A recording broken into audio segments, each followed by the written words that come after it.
Do you want to be a part of the Coco community? Sure, we all do.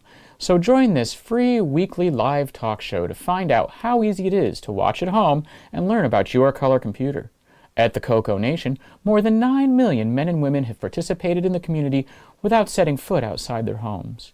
And now at home in your spare time, you can see what's happening, or even join the discussion.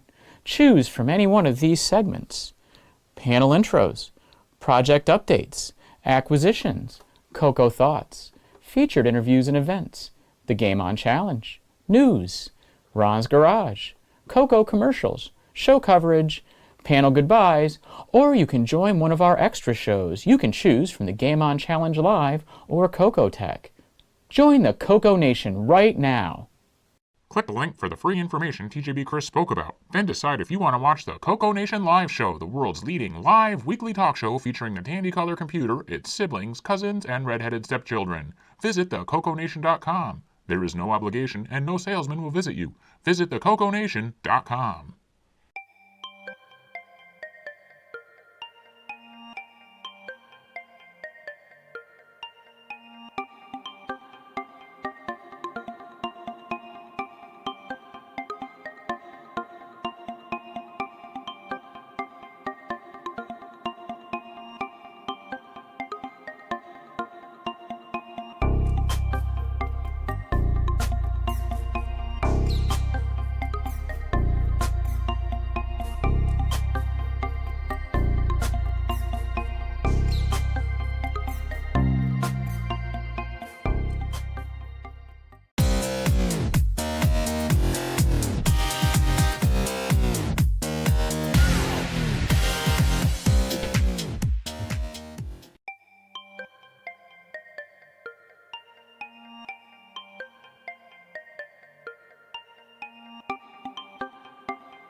The CoCoNation show is an unscripted, live, and interactive broadcast. Anything can and will happen. The views and opinions expressed by members of the panel and the live audience are their own, and not necessarily those of the CoCoNation show, its sponsors, affiliates, or subsidiaries. Open minds are encouraged, and a sense of humor is recommended. Thank you for being a part of the CoCoNation.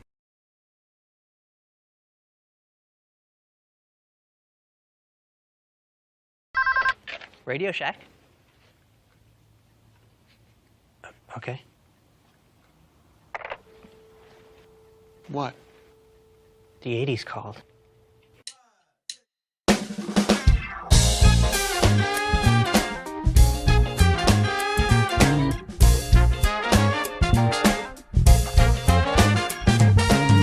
Welcome to the CoCoNation, the world's first live and interactive talk show featuring the Tandy color computer and its hardware cousins.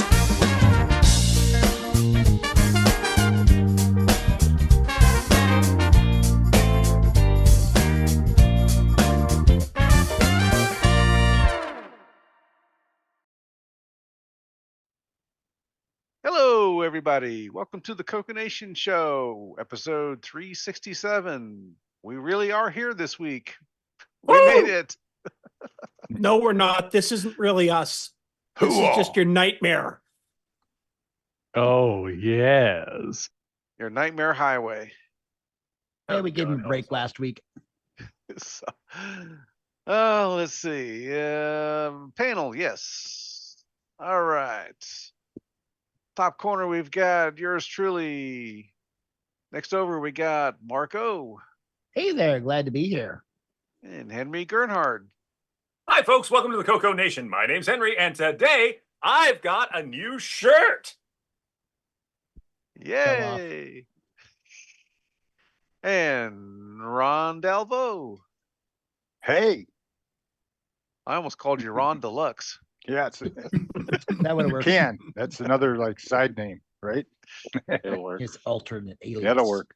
Me and English, we're not always on sync. But I do have an inflated view of myself, so deluxe would be fine. All right, next over, Bob Emery. Howdy ho. Well, welcome. And Rick Euland. Greetings, folks. And with the Canadian Panther, we've got Ken Waters. Howdy, howdy. This is my cat hiding from the squirrels. Next over, we got Kevin Holloway. Hello, everybody. Okay. And hiding, we've got Exile in Paradise. Howdy, howdy.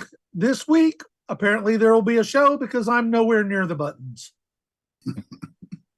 Neither were the rest of us. But I think that was the death knell. Having a Murphy in the mix. Let's see, where was I? David Ladd. Why, hello, everyone, and welcome to the show. I hope you're ready for the show. I certainly am. And please sit, stay a while, and enjoy. Okay, and Brian Weasler. Hello, welcome to the show. And last but not least, Jason. Howdy, howdy, howdy. And I'll just say right now, I think last week's show was the best work we have ever done here on the show. Well, let's see. Definitely one of the shortest ones. In the chat, we got Kevin Holloway, Wayne Campbell, Jim Rye, Tom Eric Gunderson, Marco, Brian Walsh, Mark Siegel, Julian Brown, skip, J.E. Jones, TJB Chris, and we're back to current.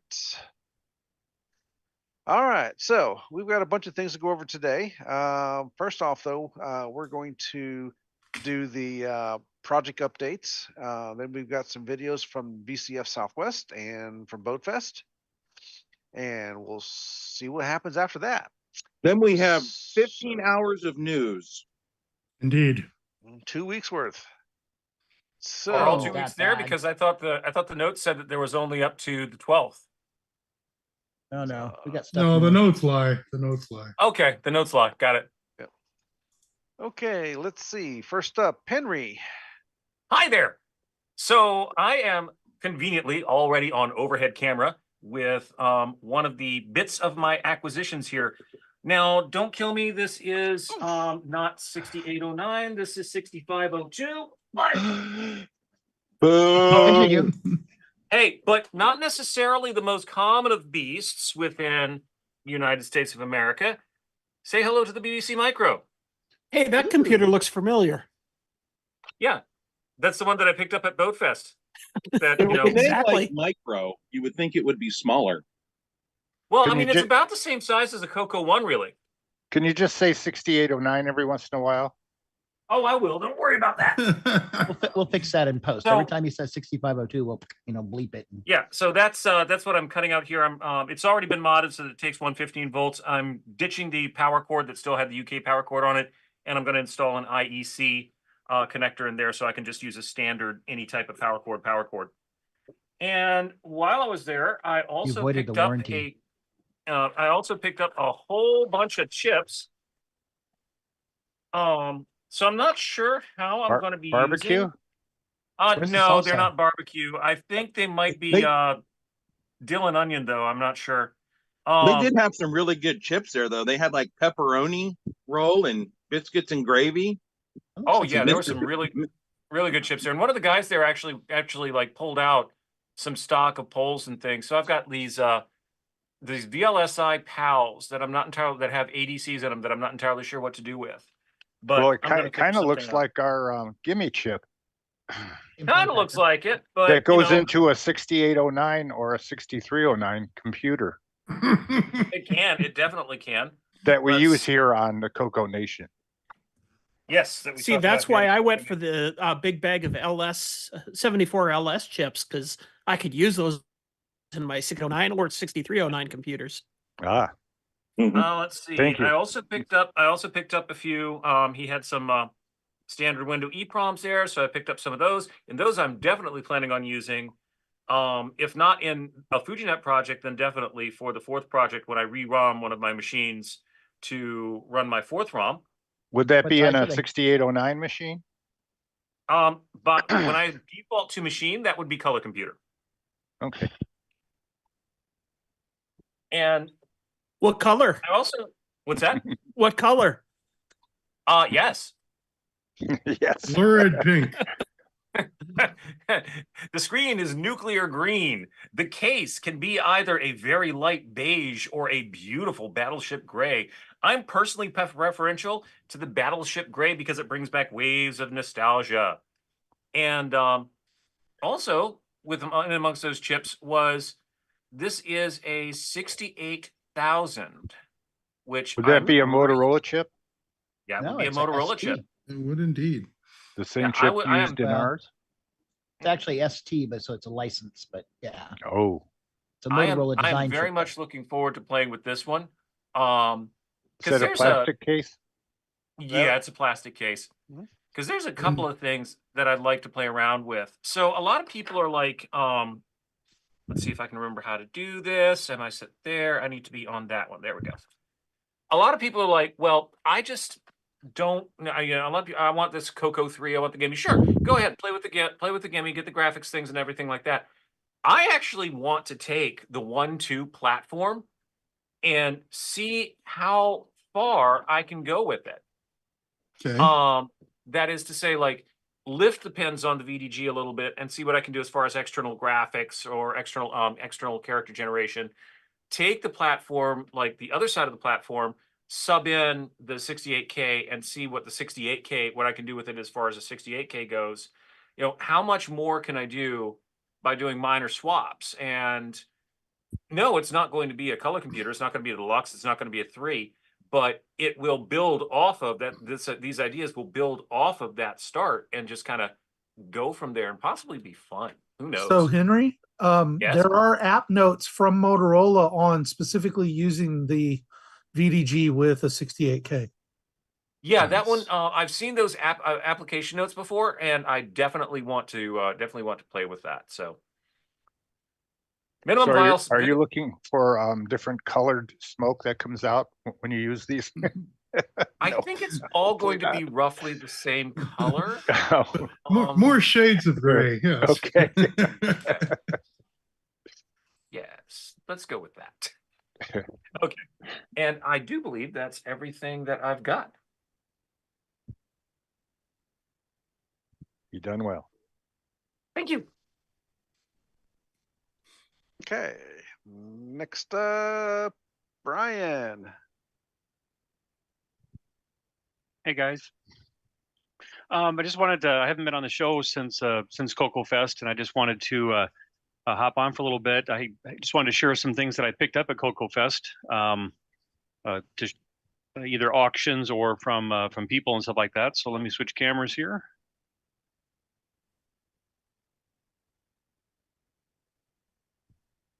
Come on, zoom. No, it was zooming before. Let's try this again here. Now it's not going to poke. There we go. So this was an item that I got from the auction. I was kind of surprised that I won the auction. I was kind of thinking there might have been more interest in it. But this is a product made by Speech Systems. And did the ports give it away to anybody what this might be? That the Is that ears. capture? Yep, this is the ears. So this would have been the voice capture that they made. And Looks like you got a screw loose. And with that, also came also had the software that came with it, and they also had the manual in here, which also has a few basic lines that you can type in, basic programs you can type in with that and, to get it to work. I already have a Speech Systems, and along with the microphone. This didn't have the microphone with it.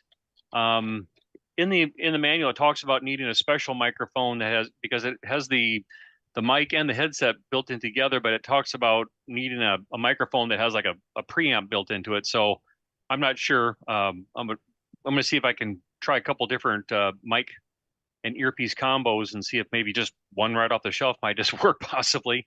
But again, the reason for my interest with this one, because like I said, I have one, but the reason why I was interested in this one, if it's coming through here a little bit, it says ears down here, but it says version 2. So the one I have is a version 1. This is a version 2. So that was my, the collector and me kind of kicking in a little bit. And it is laid out a little different. I should have grabbed my other one so we could look at the difference, but there's not much difference between it. But anyway, that was just wanted to share that. So it's kind of fun to play with. I've played with mine off and on over the years, and it's kind of interesting to get it to actually recognize. You can't obviously give it elaborate stuff. You're not like talking to your phone. It'll do voice to text type of translation, obviously, but you can get it to recognize short little phrases and stuff. And then once it matches one, then you can get it to execute a command. Maybe it's turning on the relay on and off, or something within a program to get it to do whatever. So interesting. I have a contribution to that because I have the same thing. Yeah. Yep. And its headset is not amplified. It's just a plain old. Yep. From what I'm seeing here, this is just a regular headset with a mic. Now, is that special to your version or my version, or? I guess the version 1 and version 2 look the same. From the outside, it's the insides, I think, that look a little different to it. Who's actually tried it though? I don't have a screw loose, so I have to take it. Well, this one, I know this was all original because it's all still tagged Kokomo Computer Club. So yep, that all came together. My other ears cartridge I have had, yes, I had that same headset there. So yep. Okay, so that seems to be. There's nothing special. I've got to open this and see what purpose is it for. Yep. Doesn't have a screw loose, but it has a board loose. That's fine. Anyway, I'll report back. Okay, I'll move on with my stuff here then. Well, actually, my next stuff has to do with Rick, so I'll skip Rick and come back so that way if he wants to add any commentary. Then I also picked up a couple cables from Jason. I already had some of these, but they're kind of cool if anybody's interested in them. This is for extending out from underneath your color computer 3, and then extends it and gives you 2 ports. So you could plug in a monitor, let's say, and your switcheroo at the same time. Yeah, if you look past my face over here, I've got one working, and I have 2 monitors up from the same cable. Yep. And then the other thing that he makes as well is just kind of this extension cable. So it extends it, I think this is 3 feet, maybe? 3 feet, correct, thereabouts. 3 feet. So it's kind of, this is a handy cable as well to have. So he had a couple laying there. I already have some of these, but they're nice to have around. I did stop at Mark Marlette's table and was chatting with him about a few things. And I tried to get around to everybody if I could, and picked up one of his little salt replacement chips that he sells there. The the replacement board for the Coco. What's the chip that it replaces? All of a sudden, I'm drawing a blank. The salt replacement. Salt. Yeah, Yep. just say salt. Yep. Yeah. Yep. So It's the voltage for the RS-232 and the All of the Coco all of the analog stuff. So yeah, yeah. all the analog stuff. So there's that. Now we'll switch back to Rick here. Rick had a few items, one of which Tim and I had talked about prior to Coco Fest, and that was this this keyboard adapter. There we go.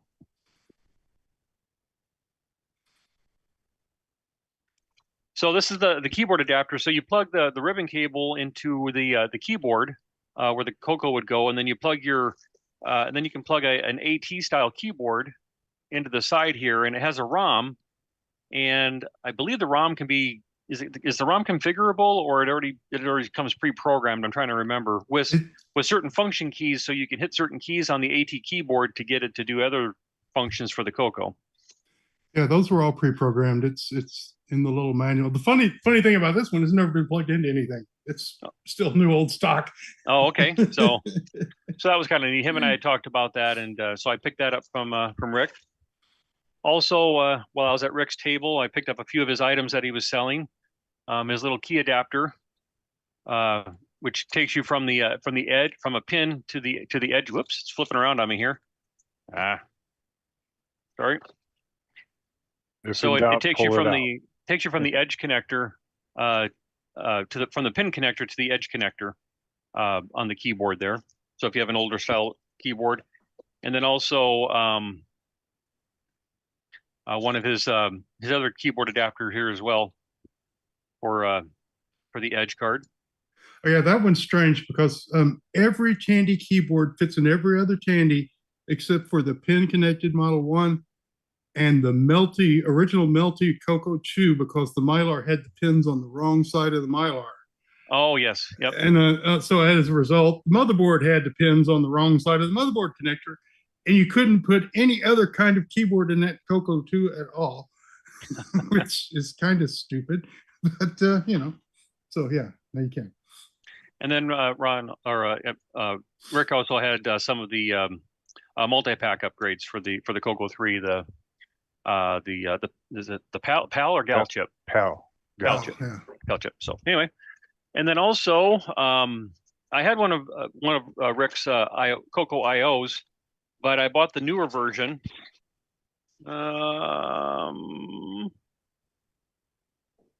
Network plus 8K ROM. So yeah, this is the newer version that Ron has there with the Rick has with the what it has the ROM there and everything, so it all self-contained and boots for you. So I picked up the newest version of that.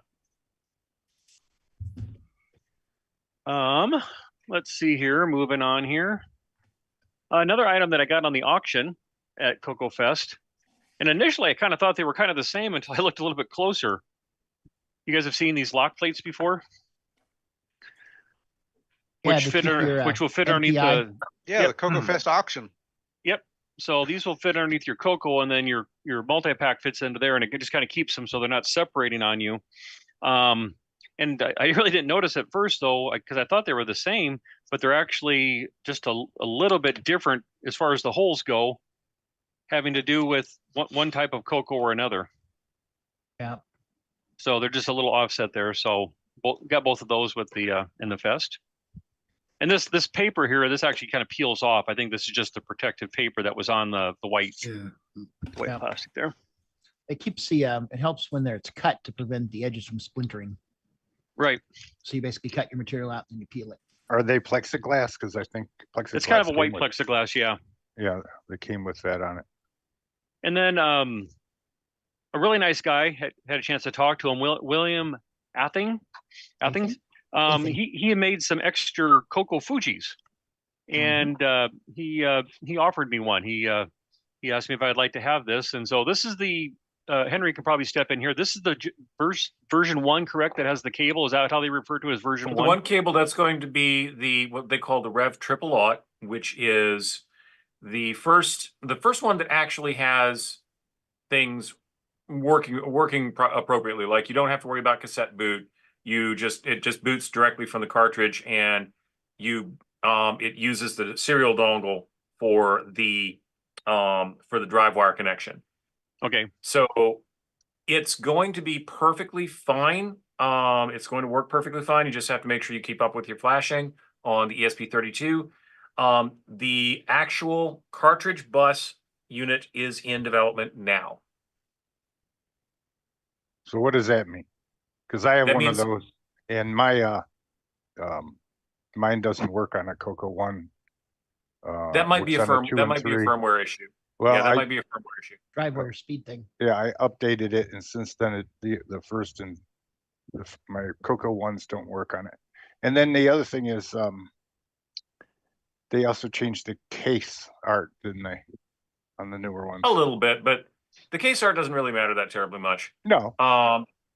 You know, it's a 3D printed case, and what's his name? I can't remember his name off the top of me right now, but not Thomas, but the guy who's doing the hardware stuff. Jeeksford. Oh. Yeah, maybe. He's got the STL files out there. So those, you can grab those, you can modify those as you need to go ahead and get whatever you want on top of it. What's an STL file? That's the file that you feed into your slicer for your 3D printer. Describes how to make the case. Okay. Yep. So I really appreciated William giving me one of those, and I think he had several other people that he was offering them to as well. So that was really nice of him to do that. Next here, trying to move on quickly because I know you guys have a lot to show here this week. I'm stretching just a second. So a couple weeks before Coco Fest, we had the opportunity to meet Michael and Diana Hill. They were doing these joysticks, and so I picked up one of their joysticks while I was there. They have both a left hand button and a right hand button version. I tend to be more left-handed with my button pressing and the joystick with my right hand. So I picked up one of those because it just feels more comfortable than using the. I think the ones they initially had the joystick for the left and then the buttons were on the right. And this is a much better option. And I like the colors here with the gray and the black. I know they had several different colors there if any of you made it past their table. So I picked up that. And then I also picked up a couple of their coasters. I thought these were really kind of neat. I picked up a Zaxxon coaster, and then a Galaxian coaster, and then a 6809 coaster. So I thought they did a really nice job. I'm really amazed how the quality that those 3D printers that they have. I don't remember the model, but I believe it's a 4-strand printer, and it can print 4 strands at the same time, kind of like a inkjet printer from the way I understand it. So it's pretty cool. So I picked up those. It's more akin to a multi-pin plotter than an inkjet printer, but yeah. Yep, kind of the same idea. Yep. And then also, those of you that made it past David Croker's table, he had his reproduction of the light phaser adapter that was done by Dicom, and he had that TV set up there. I actually brought that TV for him for his table because I was kind of curious to see how well, because I hadn't had a chance to even use it myself. And I was really impressed on how well that TV worked with the composite and playing those games on the Coco 3. So much so that I'm actually going to, in the space I have here, I'm going to go ahead and get that TV set up and just have it here all the time so I can use it, because it was I think it's like a 32-inch TV, tube style TV, and the picture was really good. So. But I bought one of David's reproductions that he did, and I'm gonna have fun playing with that with Iron Forest and the other game I'm drawing a blank on. But yeah, picked up that from David. Oops, hold on. Let's see here. What else? 2 more things here, I think. These are some other items that I got from the auction. One here is called the 6309 book, and when you load this. Basically what it does is it adds a series, I think it's like a dozen or so extra commands. I don't remember off the top of my head, but basically it adds some additional commands to BASIC for it. It was done by Burke and Burke.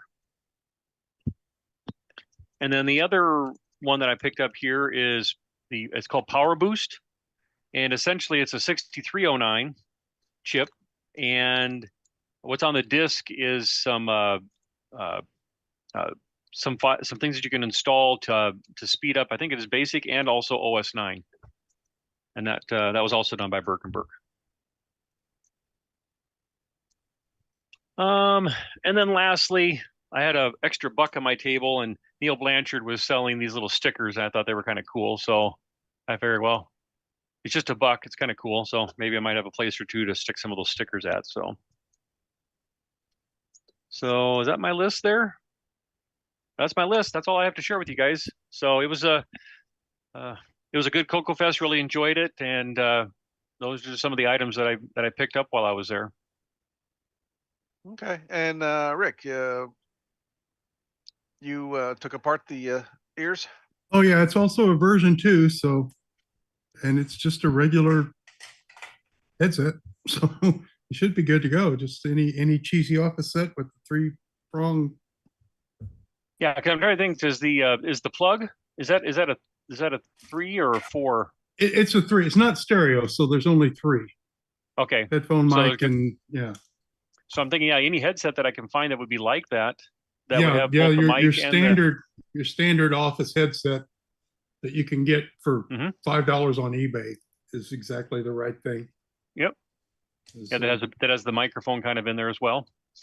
So. Yeah, because I'm looking at it. It's pre-branded. It's not made for anyone special. It's just a generic. I just found it kind of interesting that in the instructions they kind of went out of their way to Must put be that disclaimer. preamplified. Well, that way when your generic headset doesn't work, they can say you should have bought it from us. Yeah. So anyway, very good. Thanks, guys.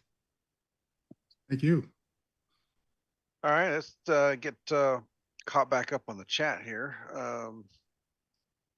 Whoops. Hitting the wrong buttons. Hold on. There we go.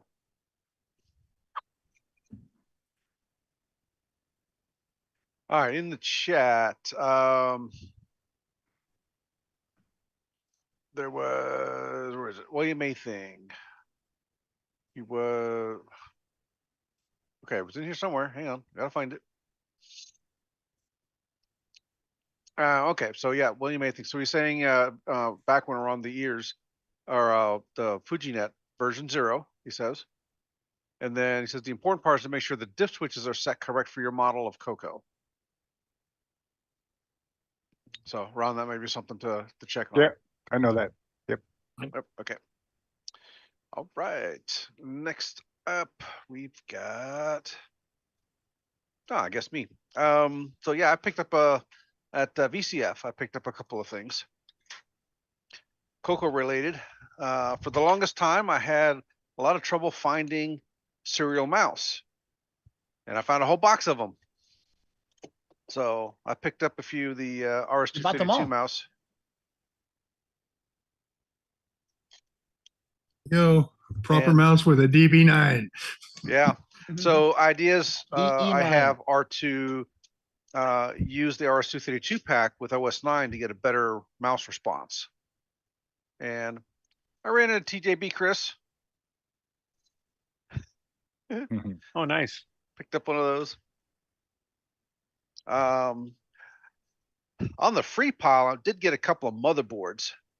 One was just a Dell, a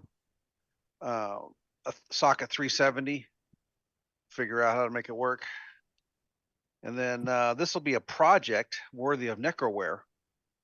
An SX25 that had a battery leak, and it's all green all the way around here. So that's going to be a project.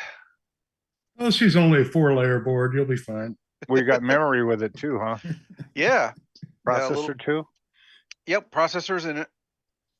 Soldered on board. It's a 386 SL25. That's this guy. Get closer to the camera. This guy here. Yeah.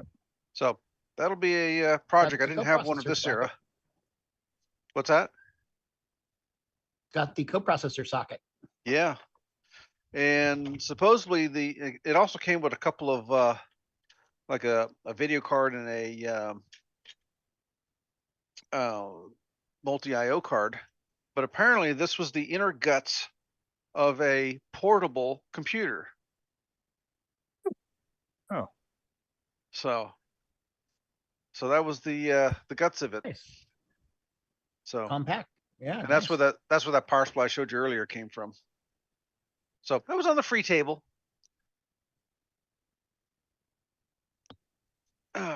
So that was mine. Do we have any other project updates? Okay, in that case, Ron, you're up.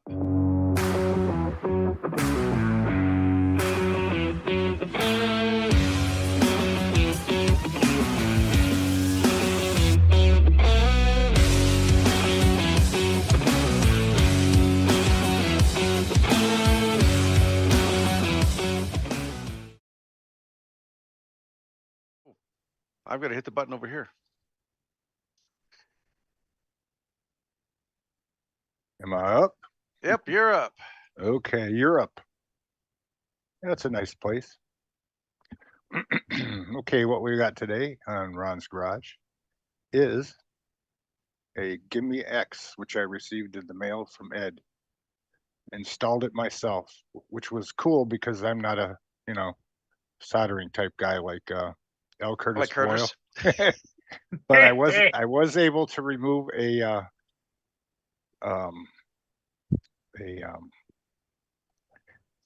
little thing. What do you call it? The gimme PLCC No, gimme chip. right next to the gimme chip is the capacitor. capacitor. It's too tall, so you have to put in a smaller one, and you had to get it in the right polarization, when you stick it in. And it had these real long legs, and I stuck them through, and it worked. I put it together, cool. and I have a video I played that made it work. Here at first, see, I got it from him a while back, and I thought, well, I'm not sure that he's actually making these still. This might have been from his stock. I don't know. But I sent him the money, and he sent it to me, and I put it in, and I was thrilled that it worked.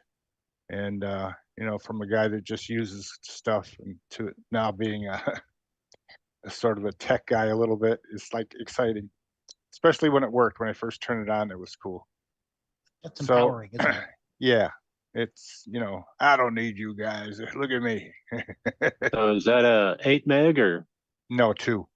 2? Yep, 2.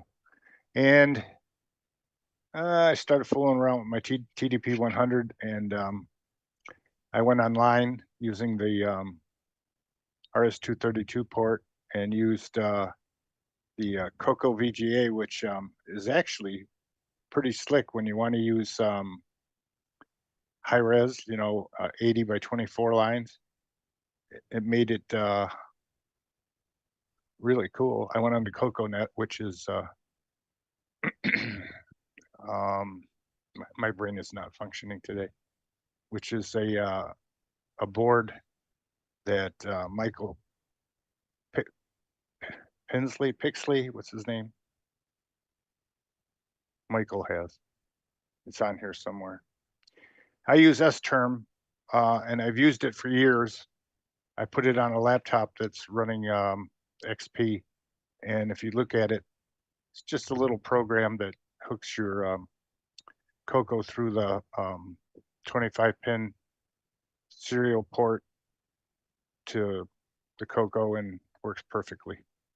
And this is proof that the Gimme installed, which I ran second. This is Paul Fiscarelli, I think, made this. It's a Coco ID program. It tells you what exactly you have. And right here it says GIMEX 33D, whatever that means. Some of you guys that are smart know that, right? Firmware revision, most likely. And then this is when I got from the there's Michael Pitsley's Facebook page. Where is it now? I've lost it all. Anyway, I put This slot right here has the Coco FUJInet Coco card in there, and it works really fast with the Coco gimme chip in there. And I went online with it, and Michael Pitsley helped me figure out why it didn't work at first, and it's because my Alt key didn't work. I was using, and believe it or not, it was a board that I got from Mr. Euland, and I have to send him that one so he can fix it. I don't know why it's broken. This was from our show that didn't happen last week. I put that up to notice to everybody that it'll be on the same bat channel, same bat time next time, which is right now. And let's see, what else did I do? I put a couple of pictures up. If you guys remember Jimmy Carter, he's in fairly bad shape. I heard that you know, he's not even awake all day long anymore, and he's a really nice guy. He's helped a lot of people over the years, and he's like, what, 99 or something. But this is a high color image, and then the second one is Coco VGA, which came out pretty decent. If you pick out good pictures, you can make good representations, you know. And then one day I was surfing around and I saw a Model 4 in a video, which you can go look up. It's on my Ron's Garage thing. And I also did Chrysler Airflow, and then this is a car that you know, is in the makes. They're thinking about making it, but this is not high color. This is with Coco SC, which is made by Paul Fiscarelli. You know, it's a program he made to do sprites, and it works really well. I had to crop it a little. I don't know. I know how to work it somewhat, but sometimes it comes out when it has little bars at the bottom, which I had to take off. But it does pretty well for the Coco. And now that I got the GIMEX, I'm going to work about see if I can make better pictures with higher res, since it has more color. And that's about it, guys. Thanks for taking time. Yay. Appreciate it. Alrighty. Okay. Let's see. Next up. So a few of us were at other shows last week. I was at VCF Southwest and shot some video, and I guess now we can play that. So I've got about 45 minutes worth of video, and then we got some for BoatFest. Did you want to run an ad first? For 39 minutes in, and you're probably going to have a 45-minute block. Okay, then we'll go ahead and do that.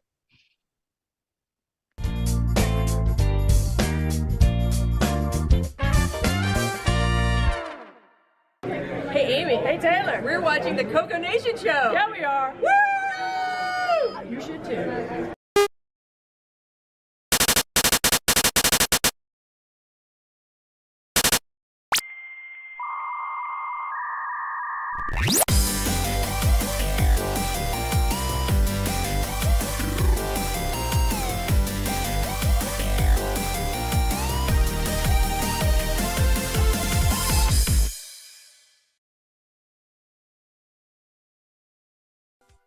Hello everyone, it's your good buddy, your good pal Amigo, and joined by that dastardly The Brent from ARG Presents. You're watching CoCoNation. I feel like that should have been longer.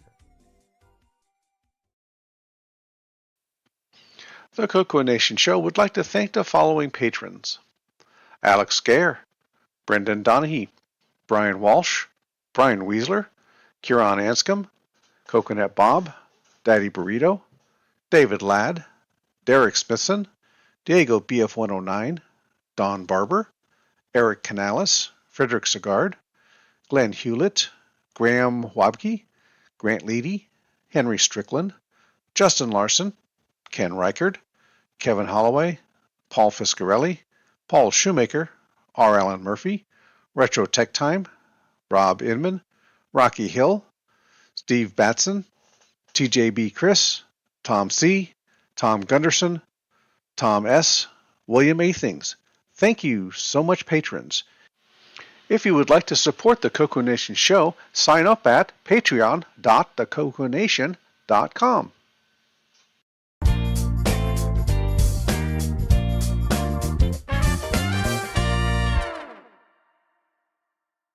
Welcome to everybody's favorite segment, Who's New to Discord? Daggeth Cabe says, "Good day. My name is Joe and I'm 49 years old. I'm from Winnipeg, Canada, and I've had a Coco in my house 40-odd years now.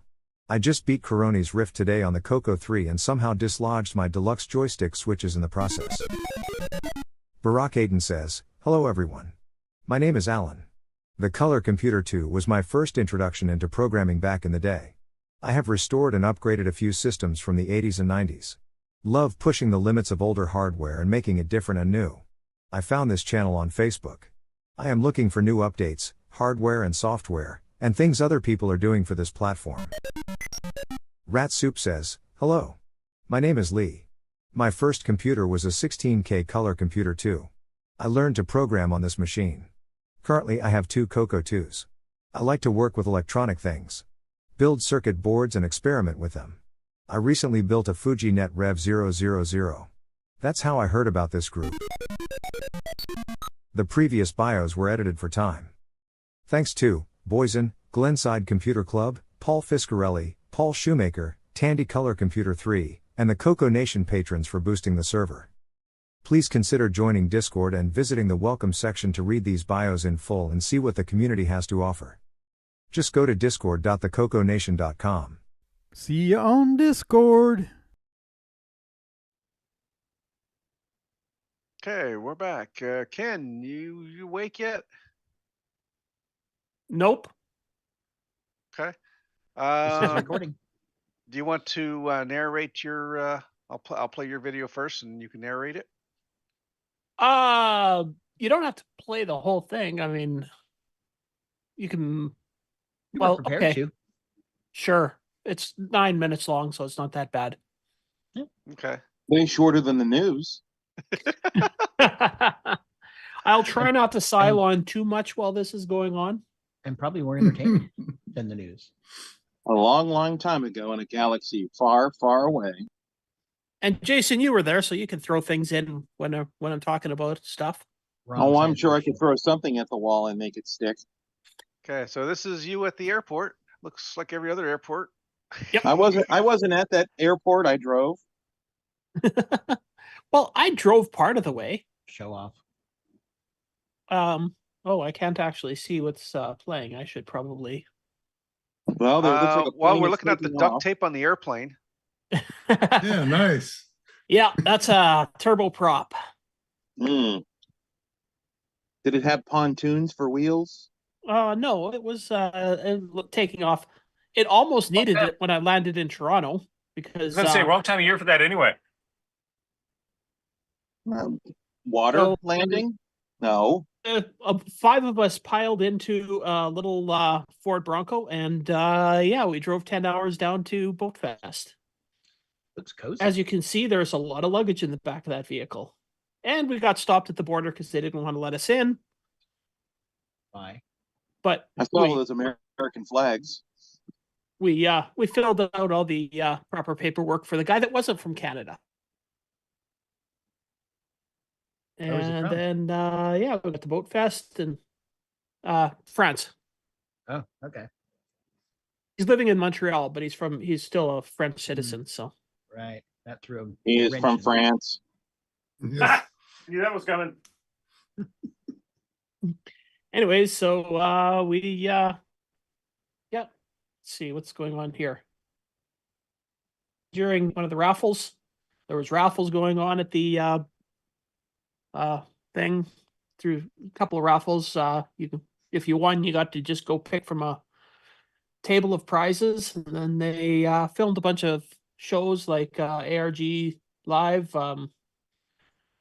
Rob O'Hare did an interesting talk about how he manipulated the history of Speed Racer by making things up on a website that he put out. It's definitely worth watching. And they played some Jeopardy. Surprisingly, I came BoatFest in. Jeopardy. Hey, that looks familiar.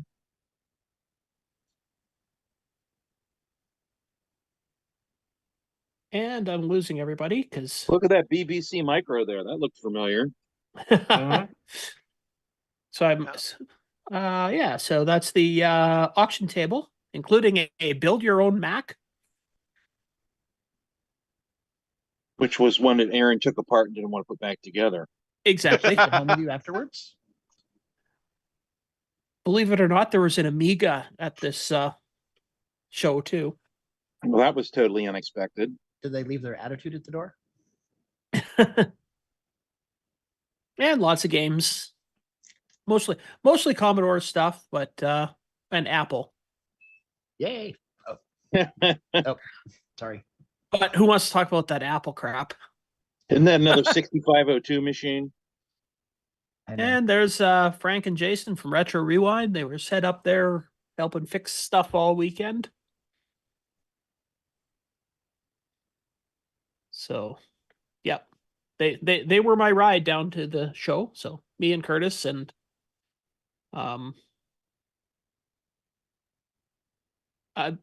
why can't I remember the other guy's name now? Anyway, it's because I'm on the spot here. Laurent. That's it. Jeez, can you sound as bad as me? Yeah, well, it's old age. I guess so. We're all getting there. And here is some 3D fun on the Coco. Wearing the old red and blue glasses. That's fun. So we were showing off that you could actually do pretty decent 3D graphics with the old-fashioned red and blue glasses here. This was a demo program. And playing some of the light gun games.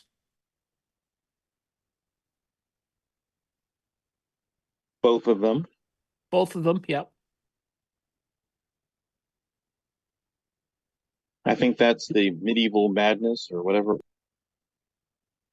And this is just a run through a whole bunch of the different computers and things that were set up there for games running all over the place. You just went and sat down at a system and started playing. There was a Nabu there, MSX, some Amigas. There's a TRS-80 Model 4P, actually. Yep.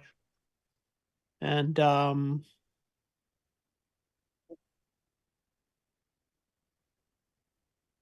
let's see, what else did there was an Atari 5200 or 7600, one of the two. 78. Or Did they have 7800. that Nabu machine running? Oh yeah, played lots So of games they- on that. So Oh, they there's do that have a 7800. they have a stream for it now. It's up and running. It's a self-contained thing. You can download basically snapshots of the software that's required to run it that would have been online back in the day, and then you can just run it. So he had a bunch of different dates on there, so you could look and see. It had all Okay. the news programs and everything else on there from those dates, plus all the games that were available. Neat. Nabu, that sounds like something from the Star Wars prequels. Yes, it Yeah. does, doesn't it? That's a little bit different, probably though. what we were going for, us Canadians and our stealing Star Wars stuff. I was going to say I got a Oh. character sitting on Nabu right now. Now, Wow. here we have an original Odyssey. So we had some fun playing that. Period correct display too. And we got to look at the inside of it. Well, it was very close to period correct. It was an 89 model. Oh, newfangled It had crap. it had an LED display, not a chunk knob. Yeah, newfangled crap. Yep.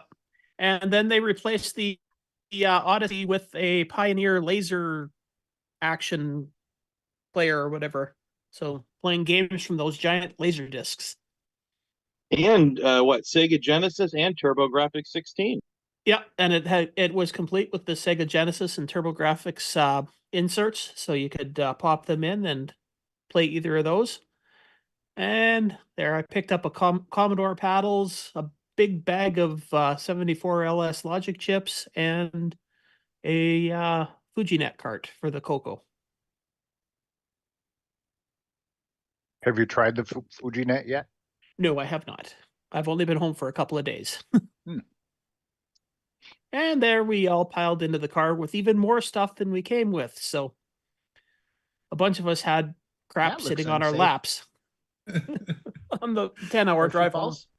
I was kind of wondering about that because I passed you guys on the interstate there, and there was nobody or nothing strapped to the roof.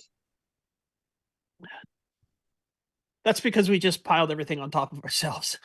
And then I flew back to my cabin. You only had a 10-hour drive back to where you started out from? Toronto. So I flew into Toronto, then we drove down. Ontario. Yeah. Toronto, Ontario, not Toronto where Jason is. Right. But still. Yeah. I was 14 hours on the road. Oh. Well, I was only 4 hours, so that between them and you, between them and me, that makes yours. Well, if you add in the 5 hours it took me to get to the airport from my cabin, then that's 15 hours for me each way. True, I'll grant you that, but it's still it kind of makes me go like, what when I find out that it's quicker to drive to Canada from West Virginia than it is to drive to my own home. Don't sneeze, Henry. So maybe, Henry, you should move to Canada. I have 55 of 56 rubber domes. We're working on it. That's 1, 18, 32, 16, 2, 8. Anyways, I'm not counting in binary powers of 2 right now. BoatFest was an absolute blast. Great weekend of just playing games and drinking moonshine and having fun. They actually did have moonshine there. We did. I did not drink moonshine. No, what he's saying is that the moon was up and it was near full. You're lucky you weren't drinking any of that moonshine because it did not taste like alcohol. I drove from the venue to my hotel, so it's like, nope, I'm drinking. I'm going to stick to the whatever it was, Diet Pepsi or whatever they had. Well, they had Diet Mountain Dew there too, but I wasn't that desperate. So, Jason, as a first-time goer to BoatFest, what did you think? I was pleasantly surprised. I had a blast. I kind of, at first, I had the thought of it. I'm like, I don't know what I'm going to do there for 2 days. I'm not setting up, but I had no shortage of stuff to do and check out and fun to be had. So I'm ready to do it again next year, whenever it may be. I think they were talking about having it in a different month next year. Yeah, it's going to go to July, and there is a rumor, at least I overheard Boat saying that because it's kind of growing a bunch and BoatFest was kind of a joke when they started it, they're actually going to change it to the West Virginia Retro Computer Show. Oh, that's what he told me also when I arrived. Yeah. Because BoatFest was but it'll have an official name of the West Virginia Retro Computer Fest or something like that. But yeah, informally it'll still be BoatFest at heart. Yes, because I was quite confused because I said, Buffy, which way to the marina? Right. I didn't see a single. Well, I saw one weirdo walking around with a captain's hat on, but that's it. Yeah, I wouldn't know anything about that.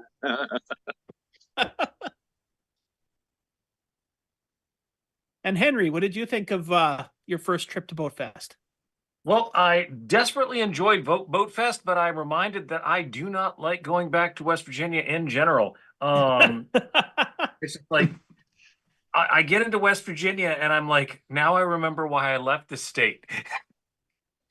But BoatFest is definitely worth it. It was I mean, I missed the first day because I had a migraine, unfortunately. But the second day was just. It felt like not only a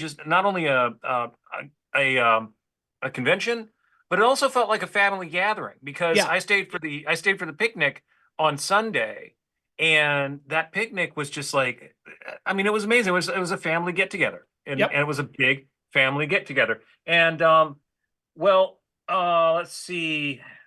Well, I lived in Huntington. You know, it's like I'm looking at Amigos Retro Gaming. You lived in the wrong part of West Virginia. I lived in Huntington. And it's not about the state because the state itself is fine. It's just I have my reasons for not being in the state now. And it's quite interesting that a little show like BoatFest, you get people coming from Australia, from Europe. Do they still have that big train in Huntington? Yeah, that's been there. They've got that. They've had that engine there for decades. Yeah, and pretty cool. You know that Huntington is actually named after the guy who built the railroad in that region, Collis P. Huntington. Oh, yeah. The more you know. Now a star has to go across the sky or across the screen. I just want to say for the record that I have no problem with West Virginia. I love West Virginia. I'm there almost every day, especially the Northern Panhandle, and I felt right at home for the most part in that part of the state, maybe except Huntington. When I went to the Jinky amusement park in Huntington, which and kind of got a little bit harassed a little bit there by the park in a very nice way. But that'll all be coming up in my next vlog on my Fairly Amused channel. Evidently, there's a lot of what's that song? Mountain Mama. Oh, Country Roads. Yeah. Well, I mean, they were very nice about it, but I guess there was a few people who were uncomfortable because I had my Canon camera, not just a cell phone. I'm going, okay. Old school. Maybe they're hiding from the mob. I don't know. It's because West Virginia is 50% people in witness protection. Oh, gee. Who knows? Other than that, I'm not going to deny that. Time. I even crossed back over into Ohio, and over in Ironton, just a little ways over into Ohio, they have a Rack's roast beef restaurant. So I got to cover that. That's number 5 of 6 that still exist, including the one where is it in Joliet, Illinois, not too far from Coco Fest. So it was a full weekend. Yet? I have one in Kentucky I have to go to. Then you'll have the complete set. Excellent. Yeah. And I do have to say that if you're looking for any other reason to go to BoatFest, it happens about a block and a half away from probably the best pizza I've ever had. Oh yes, that was delicious. What was the name of that place? But just it's the pizza place. It's the pizza place in downtown Hurricane. Well, yeah, I think over the weekend we dined in 2 of the 3 dining establishments right there in downtown Hurricane. Yeah, but it's odd. Like even Frank from Retro Rewind agrees that Hurricane, West Virginia, probably has the best pizza any of us have ever tasted. So I can't go quite that far. I will say it's the best pizza I've ever eaten in West Virginia. Frank is saying Belnap Dough Factory. There you go. Go. The deer. See him Yeah, there. cool. Convenient walking distance from BoatFest. Yeah, well, it's Hurricane. Everything's in a convenient walking distance. Pretty much.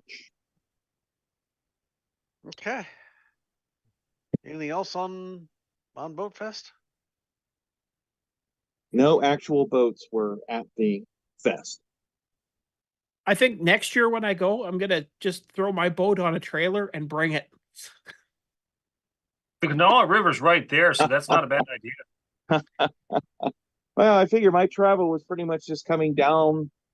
I drove the interstates, but I could have just followed the river for the most of the way down there. But you could have just gotten like a floaty and floated down to BoatFest. Almost, but it would have been tough going through those locks.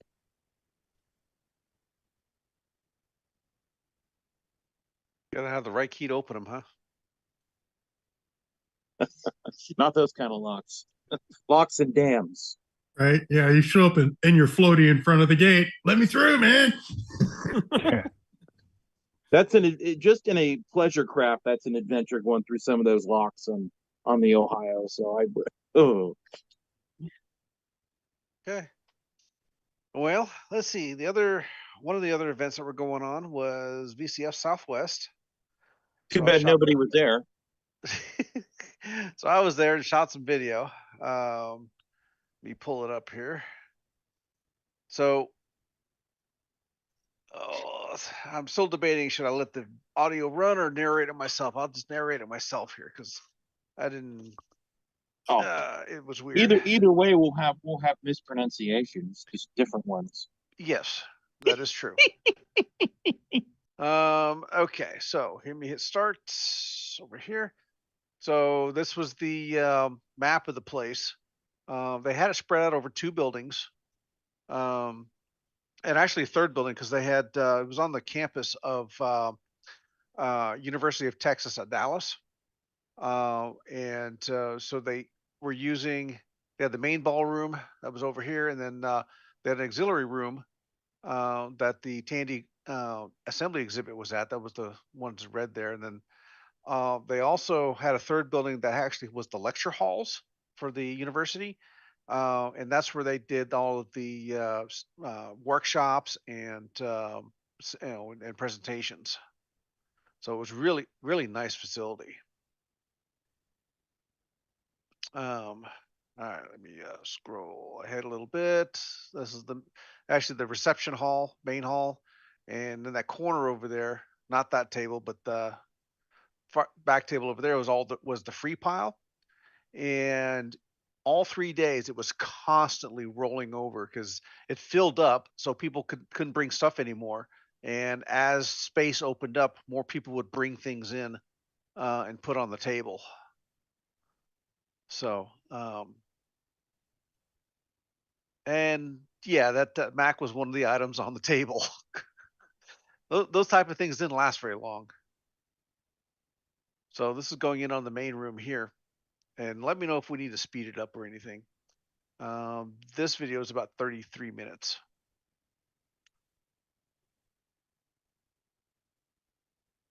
All right. So this was the guy that was selling the Blue Scuzzies and other single board adapters like that. Let me freeze the, well, that's just a blurry fuzz there. So.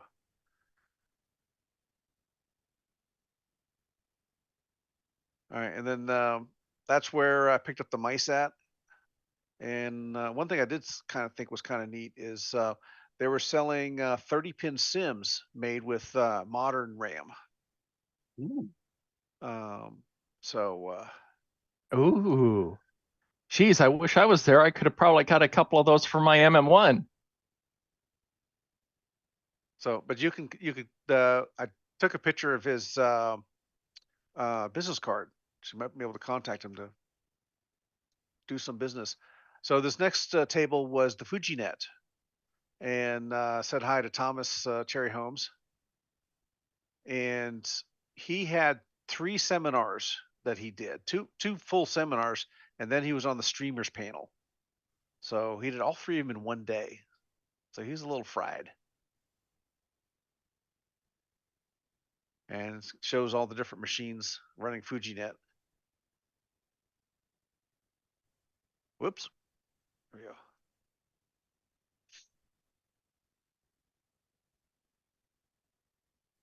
And Saturday was really crowded.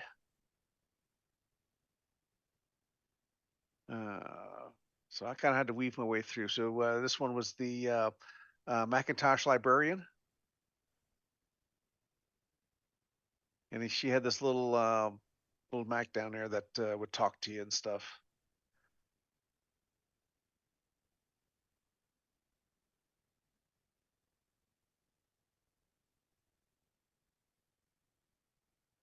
All right, next. And then next up was a whole wall of iMacs. Oh, wow. So, needless to say, they did have some power problems. When they would fire up the PDP-11s, it would trip breakers. Oh. How many PDP-11s did they have? More than one. No wonder it tripped breakers. And we have a Mac server or a Apple server. Didn't know Apple did a server. Oh, yes, they did. Couldn't let inferior servers deliver stuff to Macintoshes now.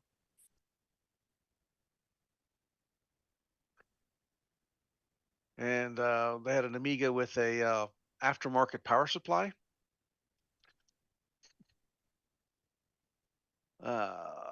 Let's see.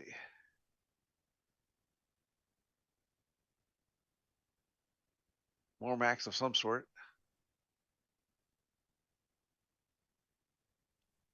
Mark, which ones were those?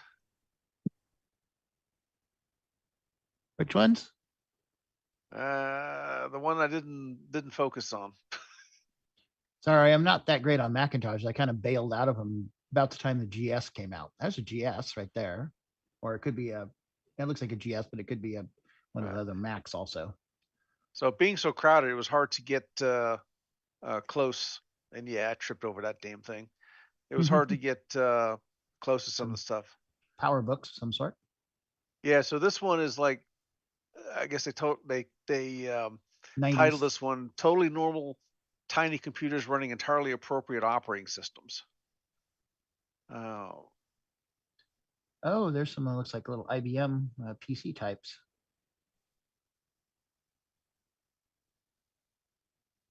Running. Let me see if I can get that orange one again. It's like a Toshiba kind of. Back over. Oh, it jumped the wrong direction. Dang you. There. Sylvania, there was, I'm not sure what that orange one was, Omron or something like that. Yeah, the one in the middle looks like kind of, I have a Toshiba from the early 90s. Looks a lot like that little rollerball thing. I wonder what the inappropriate operating systems were. Were they running like Unix on a Chromebook or something stupid? Yeah, like I'm not sure. This What guy are you was talking about? Chromebooks run Unix. So this guy was selling had a display of all kinds of old technology, some chips, CPUs. Yeah, mostly CPUs. Cyrix, Intel. Oh, there's a couple green ones. Those would be Evergreen, I think.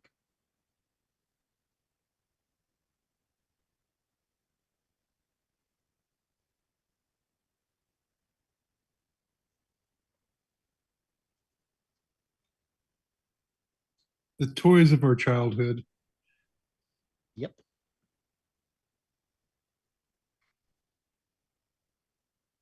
Zenith. Zenith Data Systems. Yeah. Yeah, David Murray. That's going to be one of those probably CPM ones. From the look of it. Right. And there's the Mrs. Murray. Oh. So they were showing like their Commander X16 and the games he wrote. So those look really up in person. They look really nice. Mm-hmm. I really like that keyboard. They've really done a nice job on the keyboards.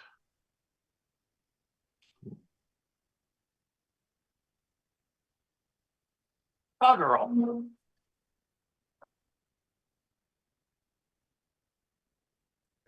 I know this is Dizzy Cam, but yeah. Today's program is presented in shaky vision. Yes. Because it's a thing. And I was using a tablet that I had to hold with two hands to try to make it steadier. No, it's shaky vision 2D. Come on, there it is. Okay, and that one I actually, in the audio, I mentioned what it is. It's an IBM 5130, I think it was. It's an IBM? Oh, okay. Yep, so that was an actual IBM one. That would have been pre-PC probably, but one of those they Right. were working on. That was Yeah, just before it. Yeah, they had some division that was working on something but then it got pushed aside with the. And then we have some HP goodness. Looks like an Olivetti, but color, but it's HP. Yep, that's an HP, and I rattle off the model number 89 something or another, and it had an Wow. optional printer on top. Oh, yeah, HP had like a 8-bit computer line that they were And messing with. it had the tape reader. Ooh, And a tape reader. Oh, holy smokes. paper or magnetic? Both. It's like Nice. If you look at it there, it's got the magnetic up on the top, and the tape was the paper tape was in the front.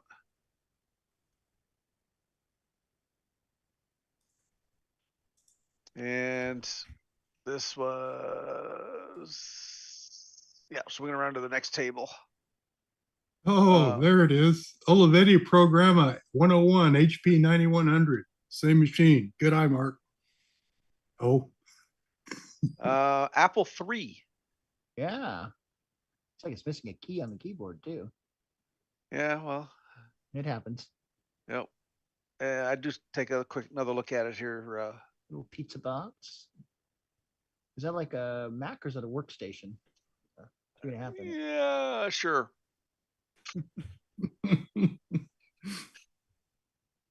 I see a lot of people are crowded around on it.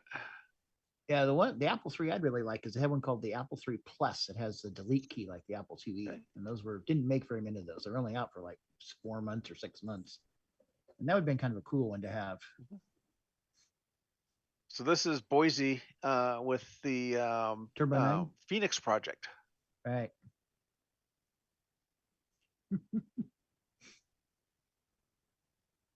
And then so he had one in that PC case, and then another one was in a small little one that I didn't see there at that particular moment. That is so 70s terminal. Yeah, this one is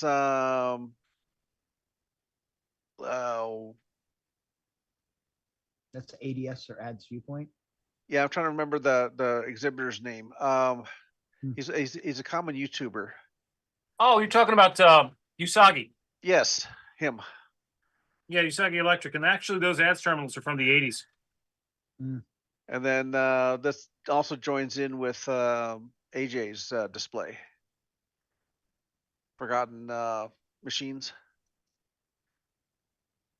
Those are looking more like 90s terminals, like the What? No Wang terminals? There might be.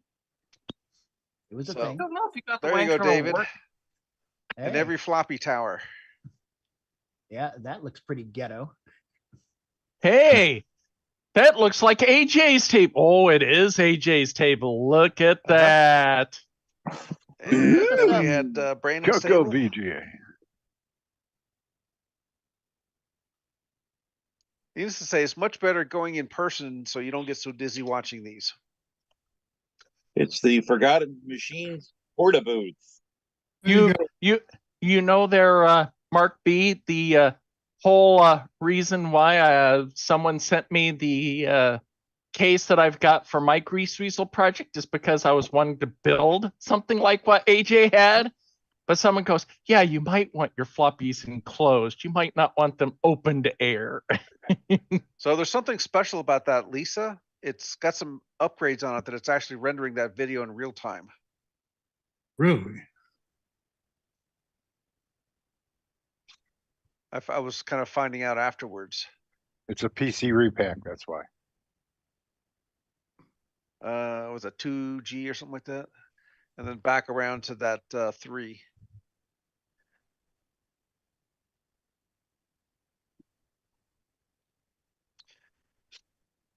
And then this next table here was Nibbles and Bites. So she was selling some software she wrote for that Amiga. It's designed to run on both of those monitors. So what you got is like an adventure game, and you get to a portal in this maze. You go through the portal and you jump over to the other screen and go through that piece of the adventure. And then another portal, you jump back over to the color screen. So I thought that was kind of neat. It was driving both monitors at the same time.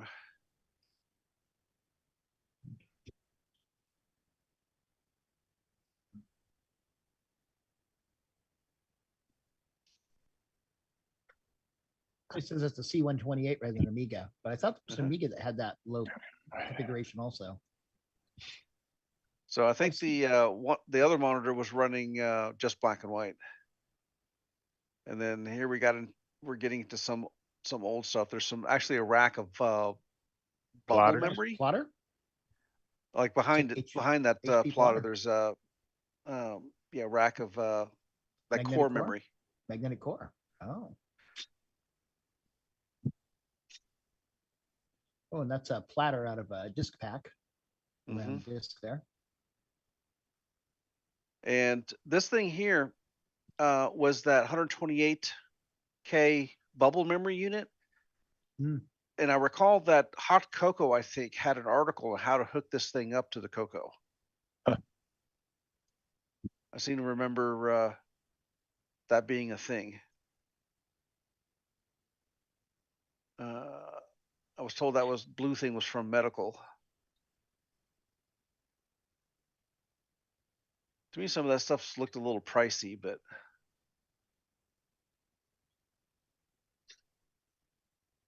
Optiplexes.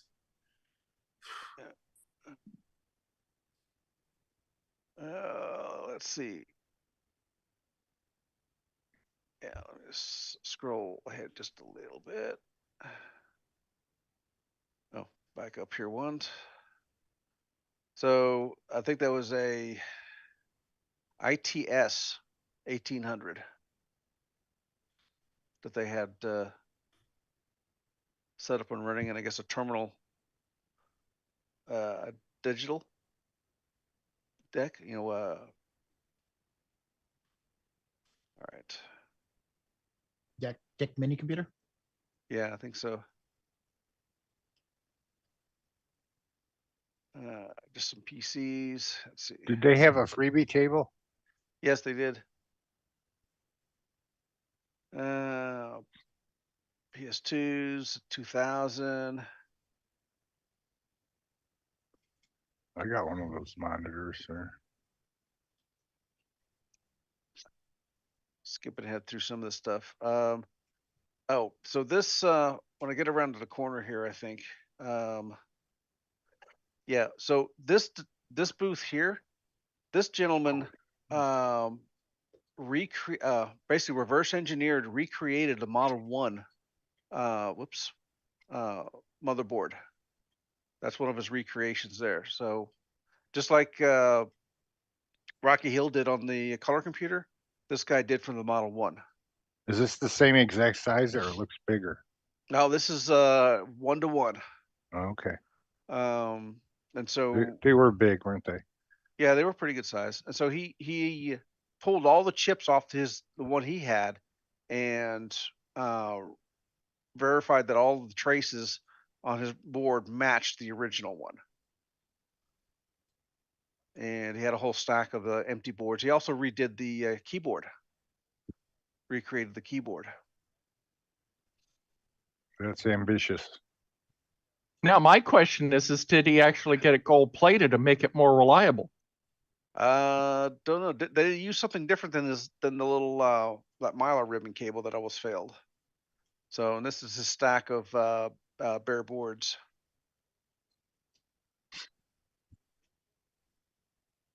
So, and then we got some, I think it's some Amigas, TIs. Let me see if I can move ahead to Teddy Rupkins. Move ahead a bit.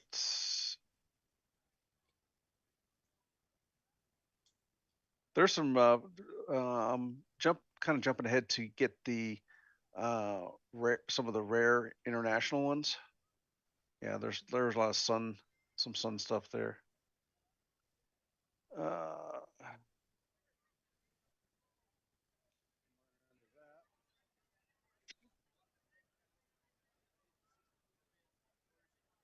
Any Brazilian clones of anything?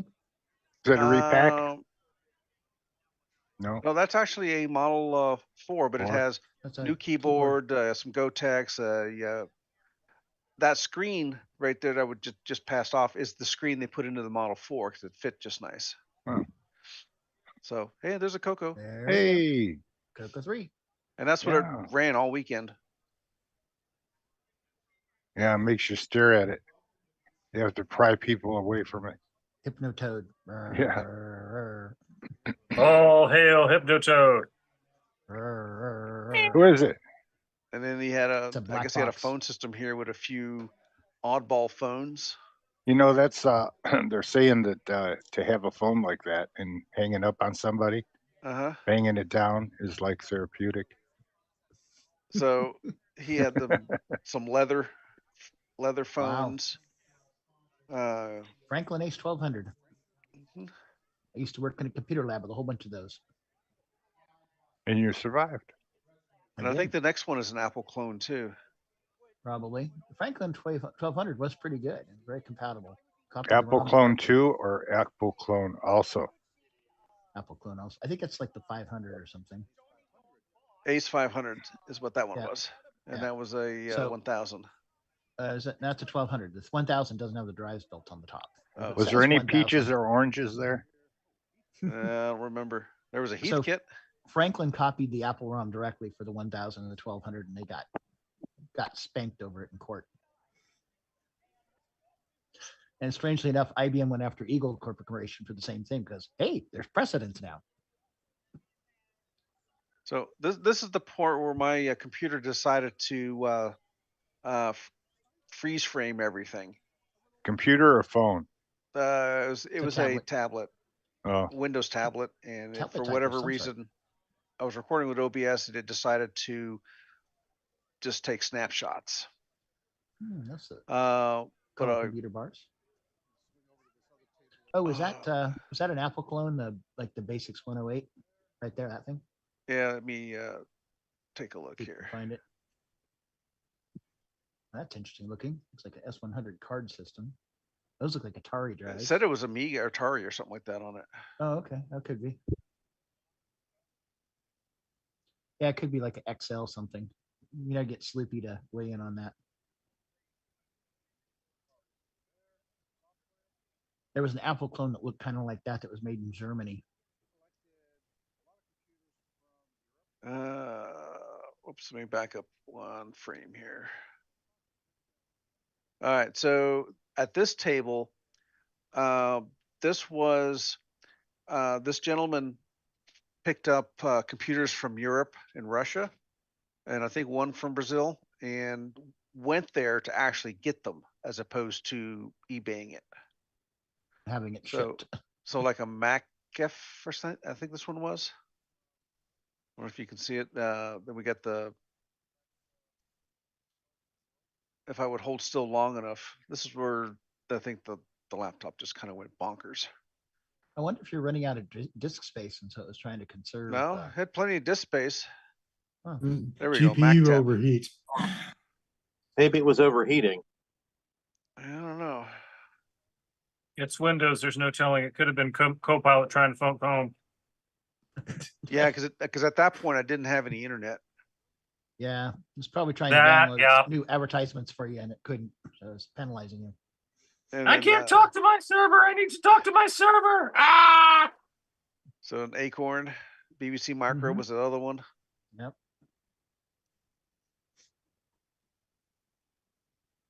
And then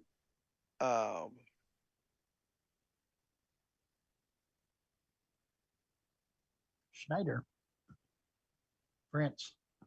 I think that was like a Sinclair Q something, or wasn't it? That's it. And so this was a Russian, or no, Picom? Petcom, maybe not. French, I think that's French. I think. Gristle? next- No, that doesn't sound right. And Petcom it's also 32. pretty. That's the wrong keyboard for a French machine. Right. Yeah. Okay. Well, these ones were definitely. That's Russian. Yeah, Yeah. there we go. That looks more Russian. That's Russian. You know, strangely enough, a lot of those were built in Bulgaria. Bulgaria seemed to be the Silicon Valley of the Eastern Bloc.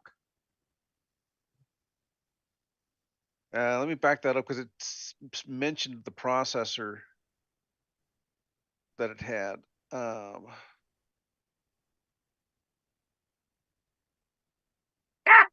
Okay, so this video is worse than I remember. Pause it for a second and then try and run it again. No, it was the recording. It was made that way, huh? Yeah, that was the computer deciding to single frame everything. There we go. So that was a 16-bit PDP-11 compatible processor. Oh, electronica, something or other. Yeah. And runs BASIC. Okay.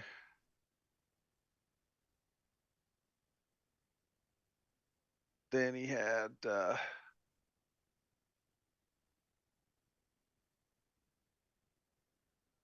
another weird one with the slots in the top. MS 1502.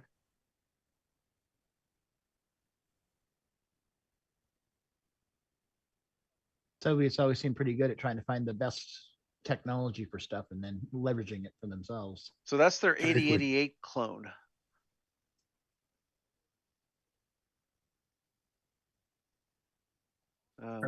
What I remember, that was a Russian Yamaha.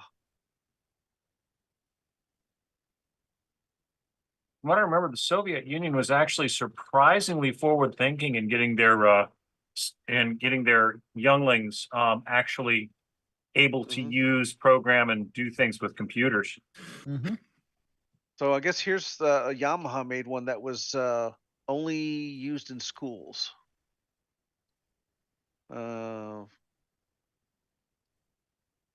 So there's a little right up there. Up to 8 students connected to a teacher machine.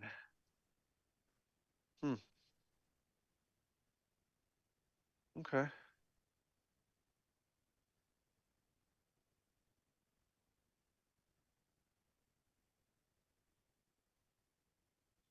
And I guess it was like an MSX what it looks like from old stuff. Type one, yeah. MSX cartridge. Yamaha 9938. A nice video chip. And then another one of his.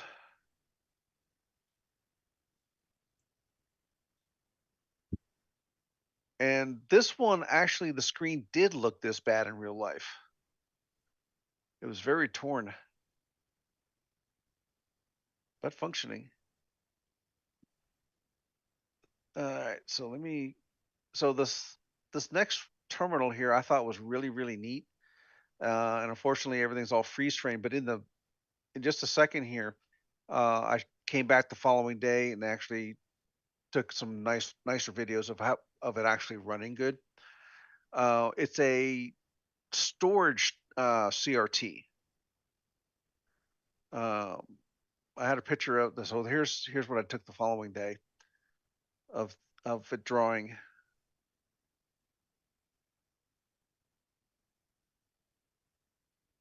So the phosphorus store in the image, not the. Yeah. So it draws it, and the phosphorus is so persistent. So you can actually see what's being drawn in the yellow, and then that's just leftovers. Cool.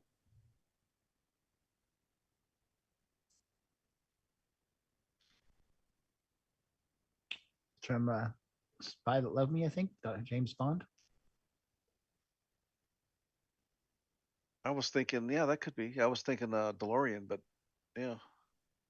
So this is Tektronix, and the display off on the left kind of described it better, but I guess I didn't get a good enough shot of that. So.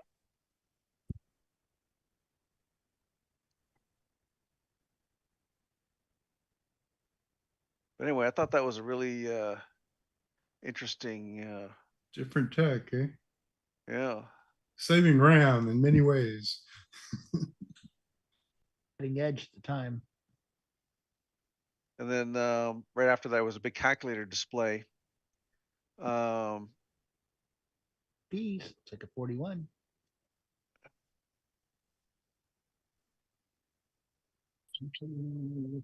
So this one here, he has one that don't panic. So I told him it needs that one needs to, anytime you do any calculation or any formula you put in there, it needs to come up with the answer of 42. Right. No matter what you type in, 2 plus 2, It's 42. 42. Okay, so let's go through. Okay, so that was more or less the end of that main room.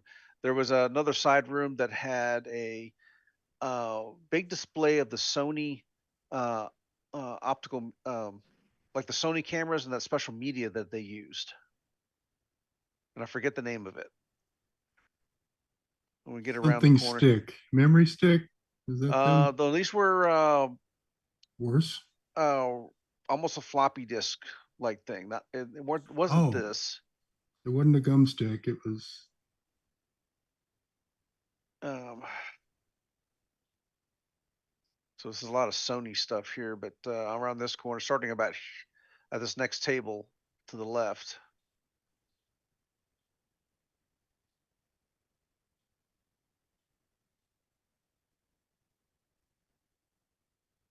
This guy had a fetish for cameras and media players and stuff.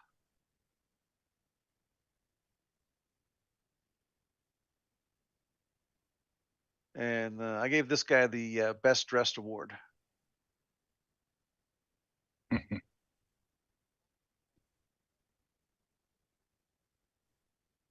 So, and then what was the next one here?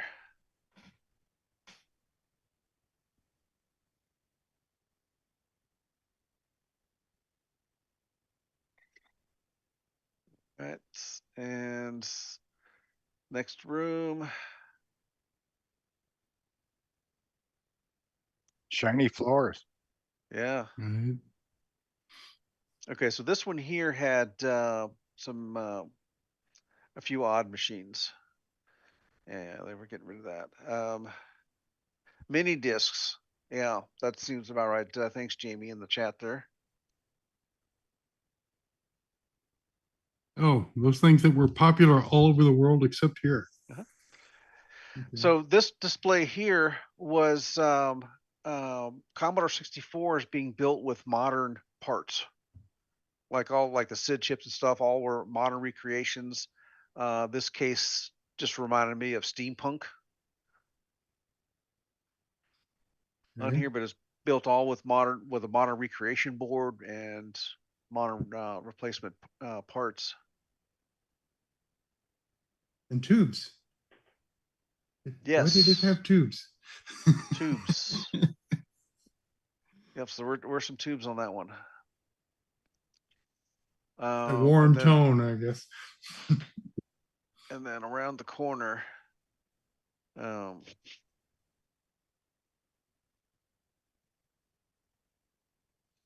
so, and I forget what the name of that computer is, but there were a few of them at the show. That's not the Southwest. No, that's not the Southwest 6800. That was a similar one though. Right. IMASI. Yeah, that one. Yeah, with the switches on the front. Yeah. Yeah, the nice looking switches. Yeah. Oh, that.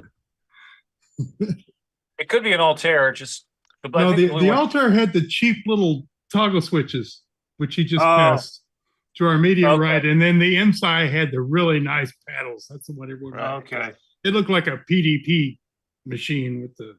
And this one was called Otrana. Okay. It's neat. And then we had the Commodore 64 SX, was it? Yeah, single executive 64. I actually own one of those. Had one since 1986. And that IMSA over there gave us the pleasure of blowing some tantalums when they turned it on. They're bluey. Oh, that smells. So we had to go find somebody that was able to replace them for to fix it. Nice. What a good place to blow it up. Not only can he help, he's got a suitcase full of caps. Is there a technician in the house? Right. And this guy here, I wasn't sure really what he was showing, but he had a few old things. Like a lot of old terminals. Ooh, Model 1. Those look interesting.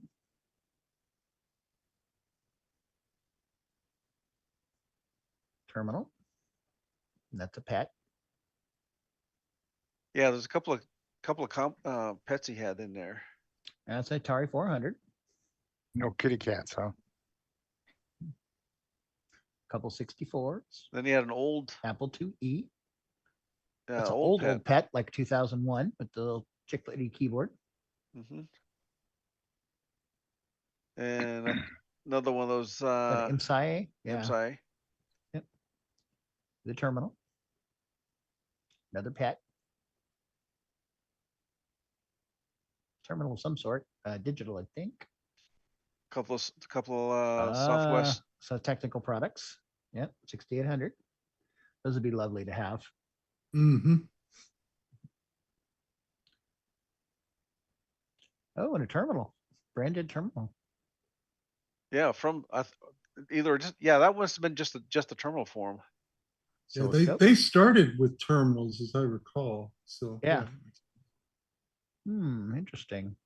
It looks like similar kind of bus to the digital. Looks like a project. That looks like an HP plotter.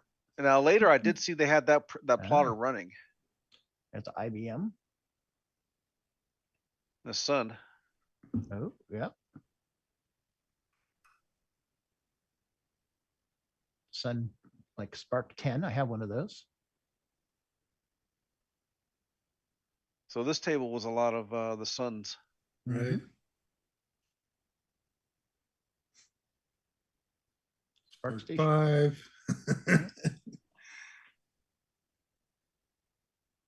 UPS, it looks like. Spark 10, Spark 20.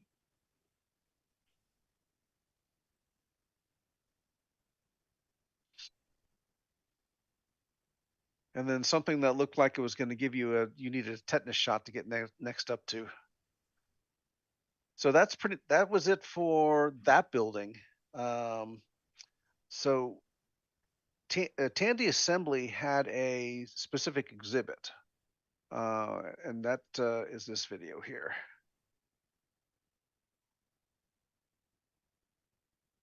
I might as well give you the audio on this one. Here we've got. Right. So this is going over what Tandy Assembly does and what they're about. And then that whole row was just them. So some prototype boards for Model 2. So Tandy Showcase is who put that on. Give a shout out for them because they put together quite a good display. So they have the Tandy Sensation, which honestly I really had never seen one.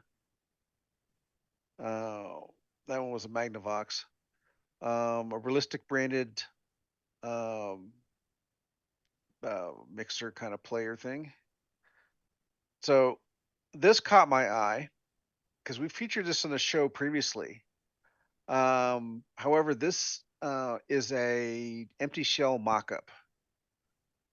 I was thinking, wow, is that really one of those? And I was talking to the guy about it, but no, it's just empty shell. But the hat is real. The hat is genuine. That the early Agvision machine. Okay, yeah. Because we did talk about that at the show one time, or here on our show one time, not too long ago. We did. Yeah, there was the one prototype, and then they went Coco 1 style, right? Because they figured out this wasn't going to work for anybody. Right. Give a farmer a phone keypad and say, do all your business from here. Mm-hmm. And he's going to say, I got a finger for you. So he had a little display of replica of the Tandy Towers. Tandy Towers looks nice. Got to run by that thing.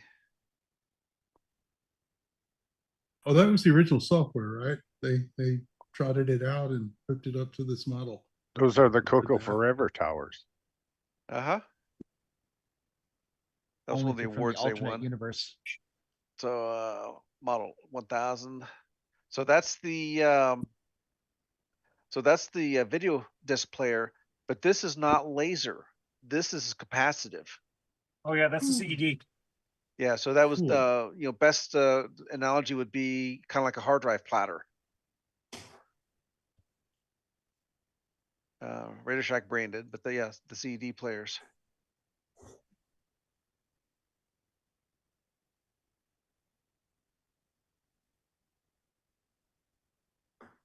So, and a Model 1.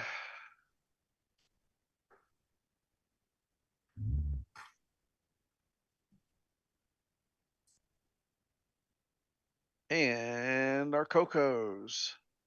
So they had everything from a Dragon, a 1, a 2, a TDP, MC10, the redheaded stepchild, an Ag Vision. And then the one next to it is the video text terminal. There's the Ag Vision. The Model 1.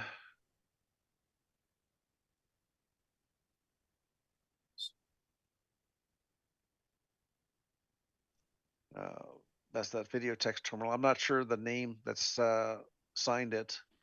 Is it Jimmy Ayers? Is that what you guys read? Say Jerry something. Jerry? Pip. Or HUP or Not sure. Video text. And then a white 64. hey, look at that vent on it. Heater. Yeah, or the cooler. fan. Little display on Charles Tandy, I guess one of his yearbooks.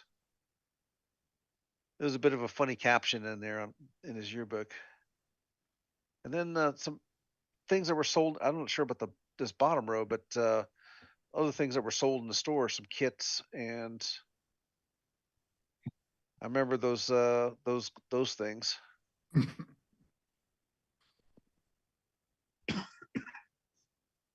Then there's a Model 2000 display card, some modems, a real one of the good multimeters. Analog.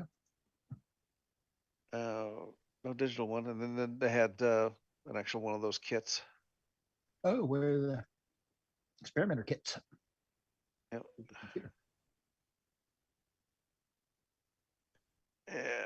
Just some lapel pins. Is that a couple of sprites down there? Yeah, they weren't Dr. Peppers, so I didn't hold up on them. And then there was strangely Radio Shack sneakers. They had a solar cigarette lighter. Why not sneakers? Right. Nike switch. And the Radio that was Shack one of those logo. chess. Yeah, little electronic chess games. Yeah, electronic chess games.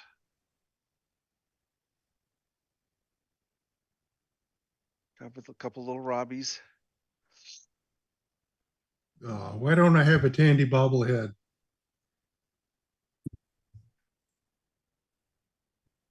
Well, you can make it out of keyboard parts with those springs. Right. Then they had the Tandy 2000. Yep, I got one.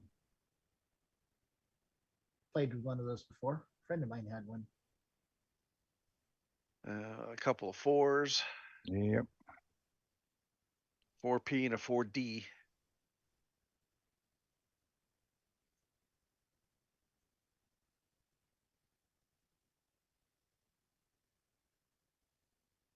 And then they had a couple of those Network 2 and a Network 3. They had set up and they were trying to revive that hard drive. Yep. They were busy doing some copying, so I didn't bug them. They have some Gotex in there. and a Model 2 in all of its glory. Floppies and all. So that unit that was on top of that that hard drive was actually the hard drive unit out of that.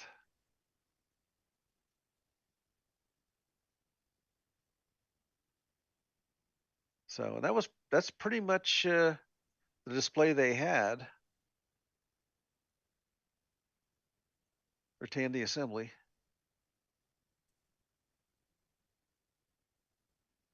And the last one, which is pretty short, is bathroom. The rest of that building. Yes, that'll be coming up shortly. There's not a whole lot going on this last little section. This was like the overflow from the main room. So, and then there was an MC10 over there. There's yes, the insides of the two. Don't say overflow if Ron needs a potty break. Well, it's not just him. So we're gonna run the double commercial here as soon as we get done with this.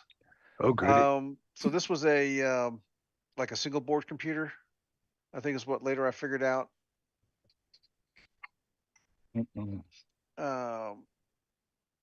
Like that. We had a another little one like that.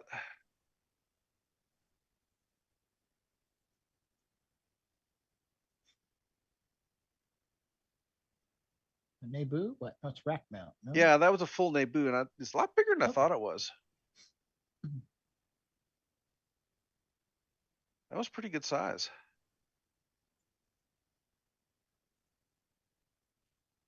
Not sure what that was. I think it was a Model 3 clone-ish thing. Or Model 3 keyboard and something. Right. And Liquidation Warehouse, I actually wanted to give this guy a little bit more time, but he's got a warehouse in Dallas that they're having to empty out. And I've got his contact. We may have him on here in a couple of weeks. And what's he got in there? Anything fun? Bigger stuff, I think. You would sign up to go view the warehouse. Oh, this is the end of Computer Reset. Is that why Brian Wiesner had to leave early? Yeah, he had to. They lost the lease on the building or something. Yeah, no, well, I think if you look up Computer Reset, this is probably the same place. The old guy died and his family sold the cream off, and there's still a ton of stuff left. It's just got to go somewhere. Somebody somehow get it. Right. And I bet this is it. So this guy was selling Model 3, 4 keyboard replacements. And then that's pretty much it. There was a display in their lobby.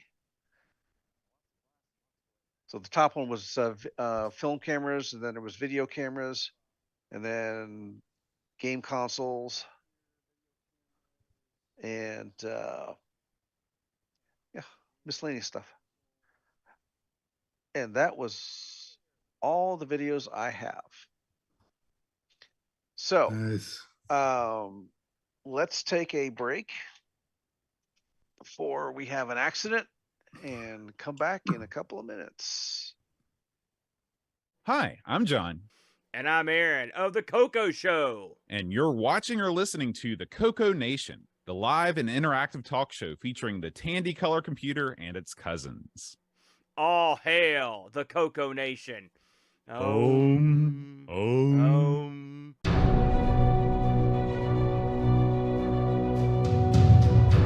In a world where RGB produces black and white video,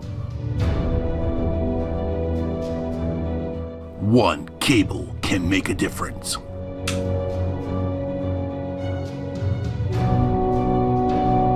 Switcheroo. Coco3ScartCable.com.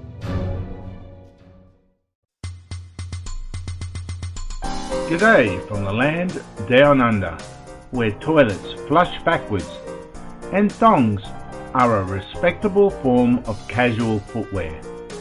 I am Nick Morentes, and I have been developing games for the Coco for over 35 years. Welcome to the CoCoNation, the interactive live video talk show for all enthusiasts of the Coco family of computers.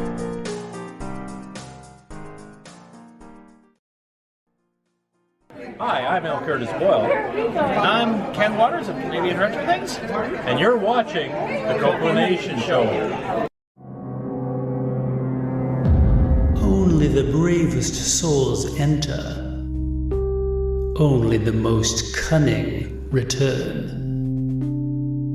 Defeat innumerable monsters to ransom the king's scepter, stolen by the evil wizard.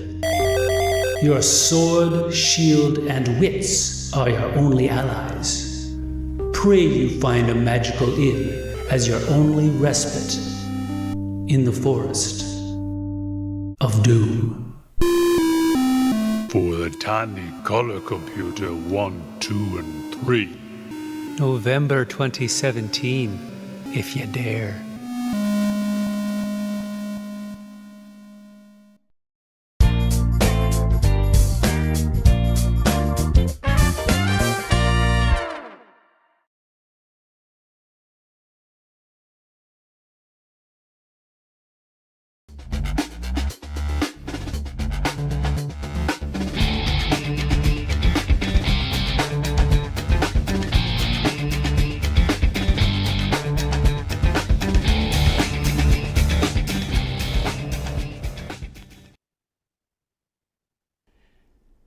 Hey there, everybody. Welcome to this week's CoCoNation Game On Challenge of the Week results video.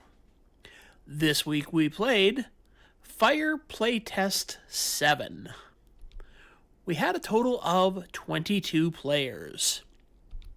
Exile in Paradise with 5, MarcB 22, Sabhead 25, Mark-O 27, Henry III 49, Mr. Dave 6309, 57, Ed Rhodes 69, Mike 79.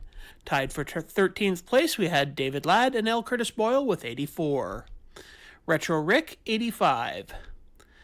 Tied for 10th place we had Paul Shoemaker and Jim Rye with 87. Tied for 8th place we had 8-Bits in the Basement and Canadian Retro Things with 88. White Fox 110. Shenley 117, Coconut Bob 127, Louis 132. Tied for second we had Dr. Ted and Tasman with 154, and this week's number one score belongs to Eric Omont with 155. Thanks everybody that played. We'll see you again next week. Wow, And the CoCoNation salutes Eric Omont. Salute. Not surprising that he won, since he made the original game. That was a hard game. Yeah, it was. Especially when they start throwing multiple people at you. Yeah. I think the biggest thing about it was you just had to learn when to give up. Let one guy go down and save like two be able others. to decide, okay, I can save 2 people there and let one guy hit the ground. Or 3 people and 2 guys hit the ground, whatever. It's about playing the odds. But you know, they needed some help. They needed to put somebody in front of the doors so that when they hit the ground, they wouldn't go running back into the burning building. I'm not sure it was a burning building. I think we came to the conclusion that it was actually Curtis was in there talking about Nitrous 9.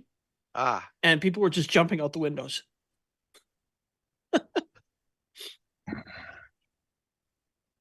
Yeah. It wasn't about Neutroid.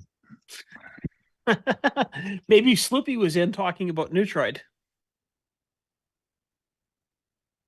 So, yeah, I don't know. Tips and tricks for the game. Like I said, you got to not try to save everybody. Sometimes you just have to let 1 or 2 people hit the ground. Every second level, your score gets reset, or the number of people that hit the ground gets reset to 0, and every level it goes down a little bit. There's two screens on each level. I think it'd have been cool if people actually went splat. Yeah. That might have been a little too violent for our Coco Fest crew. A little gory for the PG rating or the G rating. You know, sometimes we just have to let a little blood flow once in a while, you know. I think that there should have been the odd person would come out wearing a Commodore shirt, and if you caught them, then you lost points. You had to let them go splat. That would be interesting. That'd be interesting. Yeah, a game that has different logos. You have the Apple logo and the Commodore logo and the Atari logo and the various people. And you only can save the people with the Coco logo. Sounds like a good light gun game. Hey, there we go. Ever who's doing light gun stuff, convert this game for the light gun. And you got to shoot the people before they hit the ground. Just have like one of those light gun target games where you got all these different computer emblems, and the ones that you don't shoot at are the Coco ones. Yeah. There you go. Feature creeping. That's what we do. Anybody else have any tips and tricks for this game?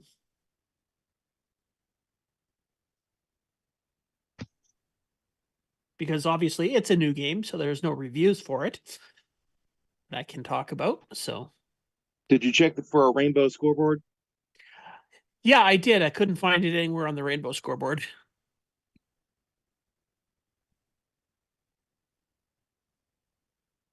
So, but it was a pretty good game.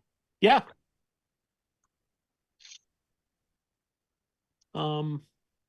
Yeah. So I guess your ending score for getting to the end of it can be a few different variations depending on how many guys you manage to catch. Because what is it, 154 and 155 were the scores where people actually made it to the end.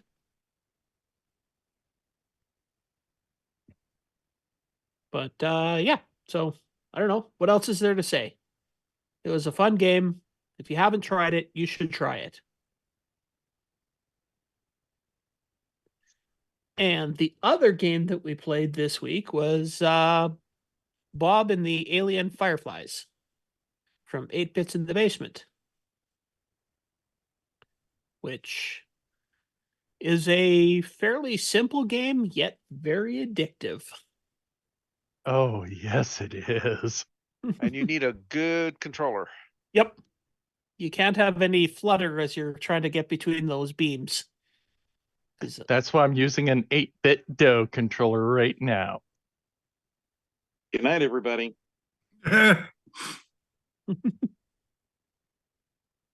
And so tips and tricks on Bob and the Alien Fireflies. If you can complete an entire row, you get more points of the same color. If you can get the entire bottle as one color, you get a lot of points. With red being the one you get the most points for. So I know Coconut Bob was getting all yellow and all red during the live stream, so he was getting lots of points for that. Still couldn't manage a high score. Ah, well, you'll get there. You have another week. Yes, please. I got another score to post in just a few minutes. You're supposed to be paying attention to the show, not playing some video game. I can do both, sir. It's not time for the news yet. Yeah, if the news was going on, sure, fine, play video games. But this is the important stuff we're talking about here. Yes, and we're talking about the game on, which is what I'm playing. So therefore, okay. So, Mr. Ladd, David, do you have any tips and tricks for the game? Bob or the other one with the trampoline? Bob. Or the trampoline one. Either or. Well, for Bob, all I can say is if you can manage to do it quickly, all I do is zoom as fast as I can, back and forth, grabbing them as quick as possible. The only thing I can say is be careful, because I keep forgetting that you can scroll up and then you come out the bottom if you go up, or if you go, and that sometimes has screwed me with the shield things that go across the screen that get me, because a little bit of me is up at the top when I think I'm all the way at the bottom. So yeah, you got to be careful with that. Yep. But that's pretty much it. I just zoom as quick as I can. Try to get as many of them as blue as I can, because I prefer zooming. Patience is not my biggest thing. My biggest question about this game is, how does it always know when Coconut Bob is playing? It says that Bob scored this many points. Really weird, isn't it? Yeah, I know. I don't know. 8 Bits in the Basement made a comment in the game on. I guess he says I'm the first to have my very own mod for the game. Okay. And I've got the Thursday show queued up if you want if you want me to run that. Sure. We can take a look at that real quick. Run that. So anybody have Game anything on else to challenge say footage. about anything to say about either of the games that we played this week as Actually, tips or tricks? Actually, the author of Bob says hack the code to give you a 60,000 point advantage, then start. Ooh, hey, that's a good way to. So if anybody scores 60,012, I know there's something fishy going on.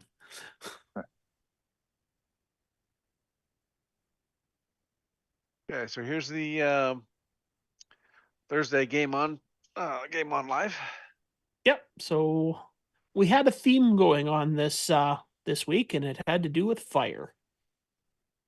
Playtest Fire 7 and Bob and the Alien Fireflies. I thought maybe you guys were trying to tell me something that I was fired, but no such luck. I think at one point we had 6 people play. Yeah, there we are. Something like that, yeah. And I was Cyloning to beat the band. It was fun. Yes, you were, sir. Cyloning? And we even had him down to 480p. Yep. Well, my internet connection was so bad on Thursday night, I sounded like a Cylon when I spoke because it was stuttering and. Oh, okay. Do we need to turn the audio kilobits rating down just so that you can keep a stable audio? On Thursday night, that would have helped. I don't think I'm doing too bad today. I haven't seen my bandwidth going into the red very much. Sounding okay today. Yeah, you sound perfectly fine. Yeah. When you were reacting to videos that you were watching, that was a little dicey, but that was a while back. So. Yeah, though part of that's because I was trying to watch the stream at the same time, so I knew what was going on in the video. Right. But that didn't work, Exactly. so I had to do it from memory. I shut off my feed and just did it from memory of where we should be in the video by time. Good stuff. But yeah, so fun was had Thursday night at what time is it happen? Well, it's now 7 o'clock. I guess 8 o'clock Eastern on Thursday nights in the Game On Challenge Live channel on Discord. You can come in, you can play. You don't even have to have a real Coco hooked up. You can play with an emulator. You can even play from the Coco, the Color Computer Archive, where you can hit the Play Now button. Or if you want, you can just hang out and make fun of us playing the games. Oh, that might be even more fun. So Ken's time has changed, but everyone else's time is the same through the magic of the internet. Yes. Cool. My location and time have changed. And in Weren't you West Australia, Coast? it's on Tuesdays.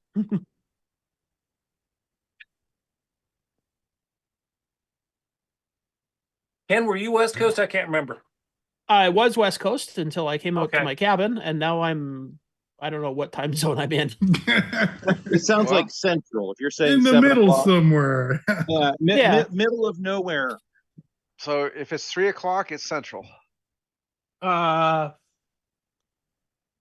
Yeah, but he probably doesn't have daylight Clock savings. handy. That's all right. We're not. Yeah, we are on it now. I'm in the middle of the forest. Just a second. Let me ask the bear that's walking by. What time is it? What time you think? You know, it's the squirrels you have to ask about the time. Bears don't wear watches. I was going to say, I thought it was the moose. Yes, it's 3 o'clock here, so I'm Central Time. All right. So that's that was that. Now, who wants to know what we're doing next week? Other than yes, please. We are playing Bob and the Alien Fireflies for one more week. Thank you, 8 bits in the And basement. we are playing a classic out of the archive from way back. If anybody recognizes this game. Isn't most of our software from way back? Yeah, it is. More backer. I don't remember. Unless it's Marenti's. Nope. Well, even that is too. I think this game is from 1982. Not a clue. Curtis would probably know right off the Curtis bat. is probably Curtis, just by me mentioning that it's from 1982, probably already knows, not even watching the show. Yeah, he's probably screaming it to us. Right. It is Aerial Attack. Not to be confused with the new game from Indifuto that's just called Aerial. By the silencer. Now, this game does have the opening screens on it are SG12, I think. So it'll be screwed up if you're trying to play it on a Coco 3, but the game will run normally on it. It appears that the version on the archive has SG24. Or SG24, sorry, you're correct. I don't know if it's the right one or wrong one, but anyway. No, it's SG24. You're right. I this made is a like note. back in the day when people would go by and bending your antenna on your car. Oh, Yes, aerial attack. They're attacking your aerials. Yes, because in some places they call antennas aerials. Yes, they do. Yeah. You know, I'm up in the 70s now, so I can. We take what we can get, remember. Ron. We take what we can get. That's right. You too, huh? Yep. Okay. Hey, my cars all had the aerials that went back down inside the vehicle, so people couldn't attack them. I got the Sprongy one. Fancy. Yeah, I had a Magnet one too at one time. Oh, mine, I just unscrewed before I went into the store. So that way when I came back out, I could then screw it back in. Or the car wash that could shoot it a mile down the road. Yeah. and then they have a sign that says, if that was your antenna, we're not responsible. All right. You can go find it. It'll be a couple lots back. Yeah. So anyways, Aerial Attack is a basic space shooter. You have things coming down at you. You have to shoot them. So. Enjoy. Ken, you do a good job, Ken. Oh, thank you. We're going to hire you for at least for another week. And don't forget that I do take recommendations. So if anybody ever wants to recommend games, I'm very open to that. Well, first of all, I say that we should double your pay rate. I totally agree. And I just throw it out there. I would love one of these weeks to do Diacom's Mission F-16 Assault, because that uses the speech sound pack with sound effects and some speech. But the issue is, all the ones that are out there right now are hacked and cracked and extra lives and all that, and they're really boogered up and wouldn't be for a fair game. So I'm just putting it out there for anyone that has like an original copy that they'd be willing to have grease weaseled or similar, so we could get a unaltered copy out there and have the game on challenge with that. That would be awesome. Oh, yes, that would be so great if we had someone that had an unmolested F-16 assault. I agree. Because there are a few games that they're just hacked versions that I would love to play, but I mean, yeah, unlimited lives or whatever is hacked into it, and Yeah, it's like it has so many lives. The number is like a weird symbol at some point. So yeah. It's. But yeah, definitely. I would love to see an unaltered version of it, and I'm sure we could get someone like David or someone to grease weasel it. So there you go. Everybody out there, check your collections for an unedited version of F-16 Assault. And my grease weasel box is standing by. Well, I might have an F-16 a pepper. Is that a protected software? Yes. Yes, it has copy protection on it. Hence the grease weaseling required. Right. Okay. And if you do submit it for us to play, you will get your name in lights. Ooh. Red and blue? Yeah, we'll read out your name live on the show and put it on the screen and say thank you. Oh, we're not going to use like a light bright or anything? Ooh, hey, if I could find a light bright, then yeah, I would totally do that. So it wouldn't be a Yahoo, it would be a Hoo-yah. Hoo-yah! Ooh, a light bright and a Etch-a-Sketch. Ooh. Somebody should combine those so that you have a light bright Etch-a-Sketch. Yeah, you don't say what's shaking when you.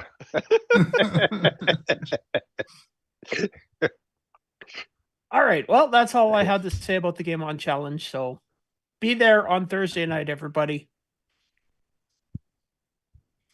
Okay. All right. All right. Next up is the news with Marco. Should we run the intro or just go into Yes, please. When you want the latest in TRS-80, Tandy, Dragon, MC-10, and all of their hardware cousins. No matter what it takes, or where news breaks, from around the world to your nation. The CoCoNation News with L. Curtis Boyle.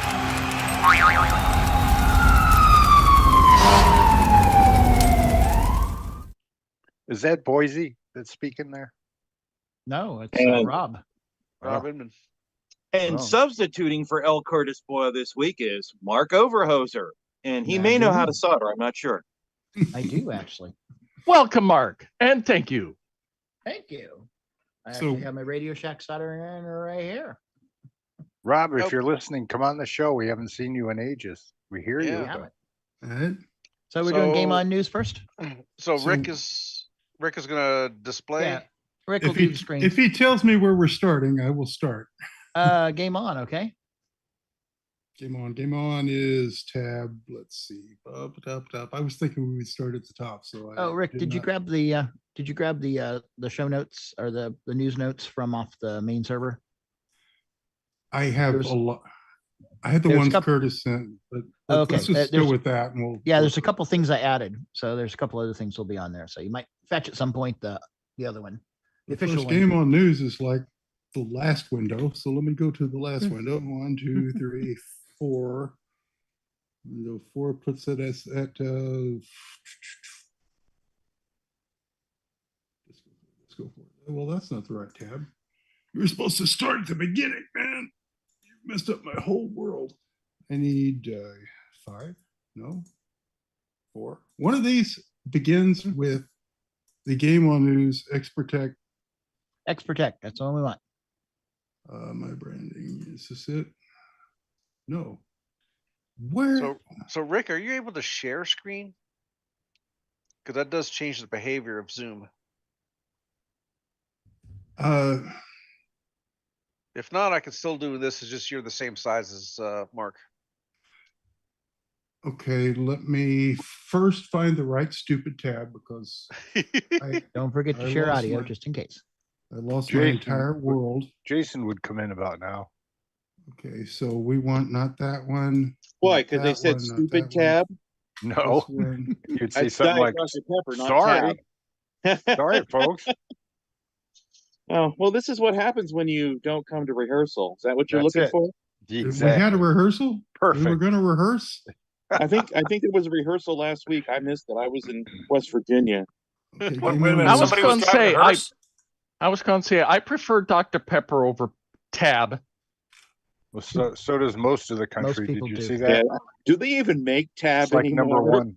I do not. This is ridiculous. It's been All right, that's superseded by fine. We Diet can- Coke.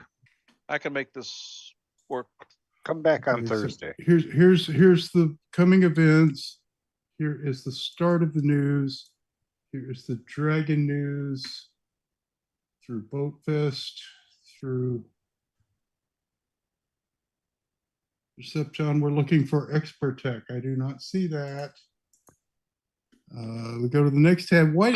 How Man could it doesn't have enough disappear? windows open. Attempt to repair, blah, blah, blah. Perceptron, Maybe we should blah, just blah, pick a blah. tab and Mark, you find the Blah, text blah, for it. blah, blah. We'll start at the beginning with the coming events. I have that tab up. Oh, And- okay. Well, and then let's we do can that. start just deleting That's right. things. You're as we right. go. I skipped it. I forget about the coming events we should cover. So jump back to that. So we are at scroll. We are So at just so you Chilliwack, know, yeah. we don't have anybody scheduled for any interviews, but we did have nice coverage of the shows this last week. So that's all good. Oh, Anyway. he's filling in. That's good. Yep, it is. Anyway, upcoming events, trade shows, and other things of interest. So coming up here, Retro Computing Expo 24 is on June 22nd from 11 a.m. until 7 p.m. at the Anvil Center in New Westminster, British Columbia, Canada. For those people who don't know Canada well, that's the West Coast where I'm at. It is actually two shows in one, the Retro Computing Expo and the Retro Gaming Expo.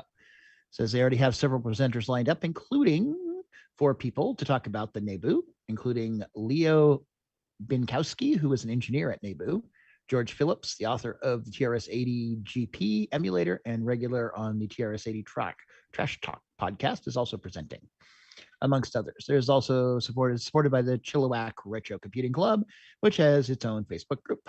And let's see. Anyway, there's a Facebook group in the news notes you can take a look at and join if you happen to be in Western Canada or maybe in Washington or Oregon, where I live. Geez, Mark, next you do hard names really well. Maybe you Well- should help out the other Mark. I'm beyond help. Well, luckily, I know a lot about Chilliwack and a lot of these Native American names that we seem to have a ton of them out here on the West Coast. About every Wow. third name is a Native American name. So I get most of them right, I'm pretty sure. Okay, continuing along, the Canberra Vintage Computer Exhibition 2024, supported by VCF, that's the Vintage Computer Festival, takes place in Canberra, Australian Capital Territory, Australia. It's a one-day event from 10 a.m. to 3 p.m. on June 29th. Wow, that's only 5 hours. At Radford College, they're going to have a wide variety of machines on display, and Ian Maverick of the Trash Talkers podcast at CoCoR's 232 pack, and he does a bunch of other things for the color computer also, is one of the people helping from the TRS-80 and clone side. They also have a Facebook group. You can find the link in our notes on the Discord server, discord.thecoconation.com, to get a login. They also did a live stream with several of the people in charge for those who want to find out more about the show. And there is a YouTube link. Coming up after that, VCF West is going to be happening August 2nd and 3rd, Friday and Saturday of 2024, at the Computer History Museum in Mountain View, California. And this year they are a full partner with the museum so that admission for both the museum and VCF can be done with one purchase. And they are taking people booking to be speakers, presenters now as well.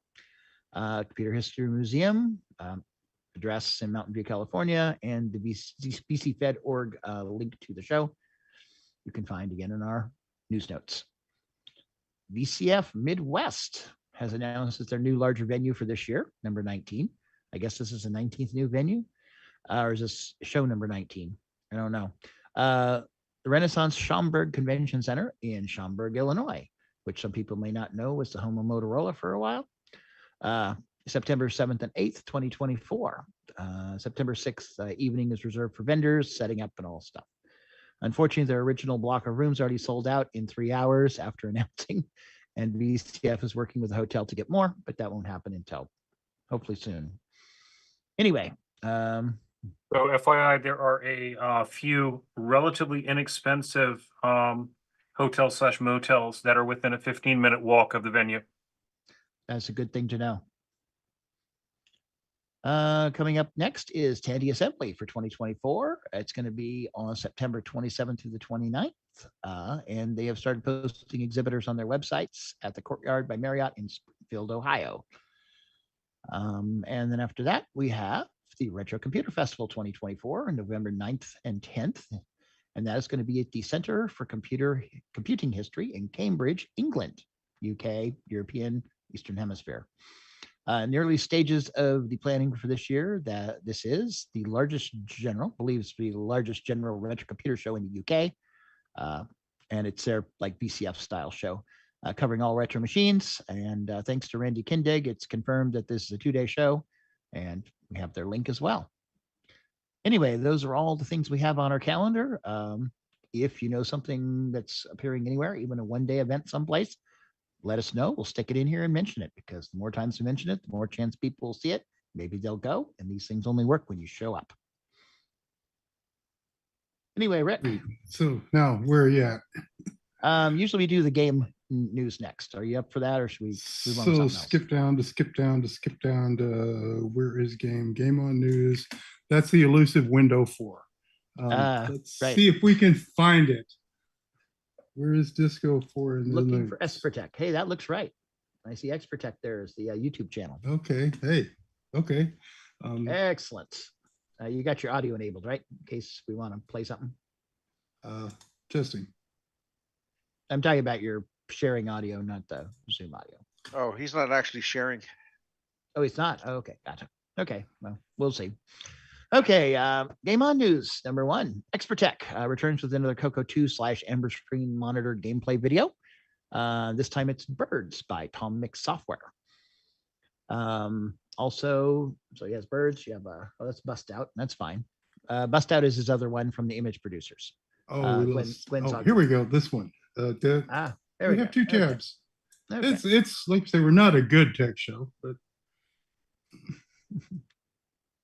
hey, well, you know, we're low cost. We're not good, but we're slow. Here we go. Gameplay. Have we? This looks familiar. Have we played this on the Game On Challenge? Oh, it's a different color.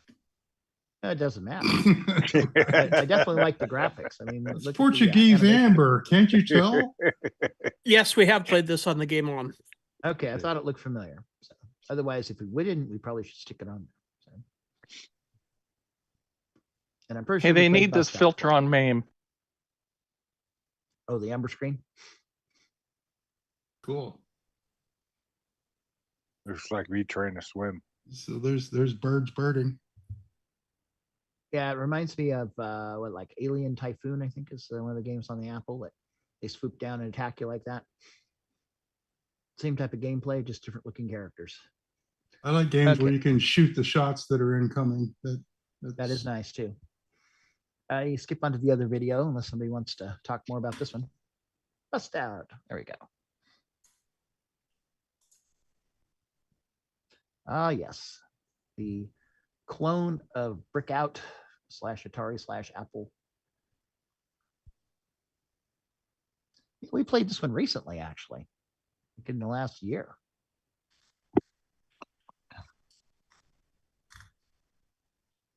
It was actually pretty cool because I remember the ball can get going pretty well, but if you can get it up. Oh yeah, because of the gravity, you got to whack it up, and so it's but it's cool because if you can get it broken through, it'll actually take out a whole lot of bricks on the inside, whatever comes back to your paddle.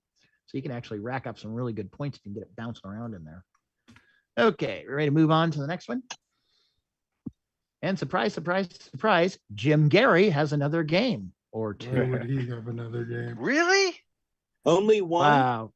Everybody's shocked. Well, there's two. Well, it's just one video link. So, okay. So Jim Gary put up his English conversion of the Alice, a later model with upgraded graphics RPG game, originally called, here my French gets bad, Les Jeux Six Lies, which translate to the Game of Six Lees.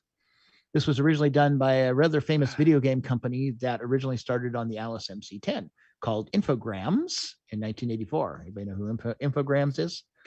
Anyway, the game layout seems pretty advanced for this time. Please note that Jim's MC-10 graphic programs recently moved to the Internet Archive, so you can look for this program and many others by looking up his name.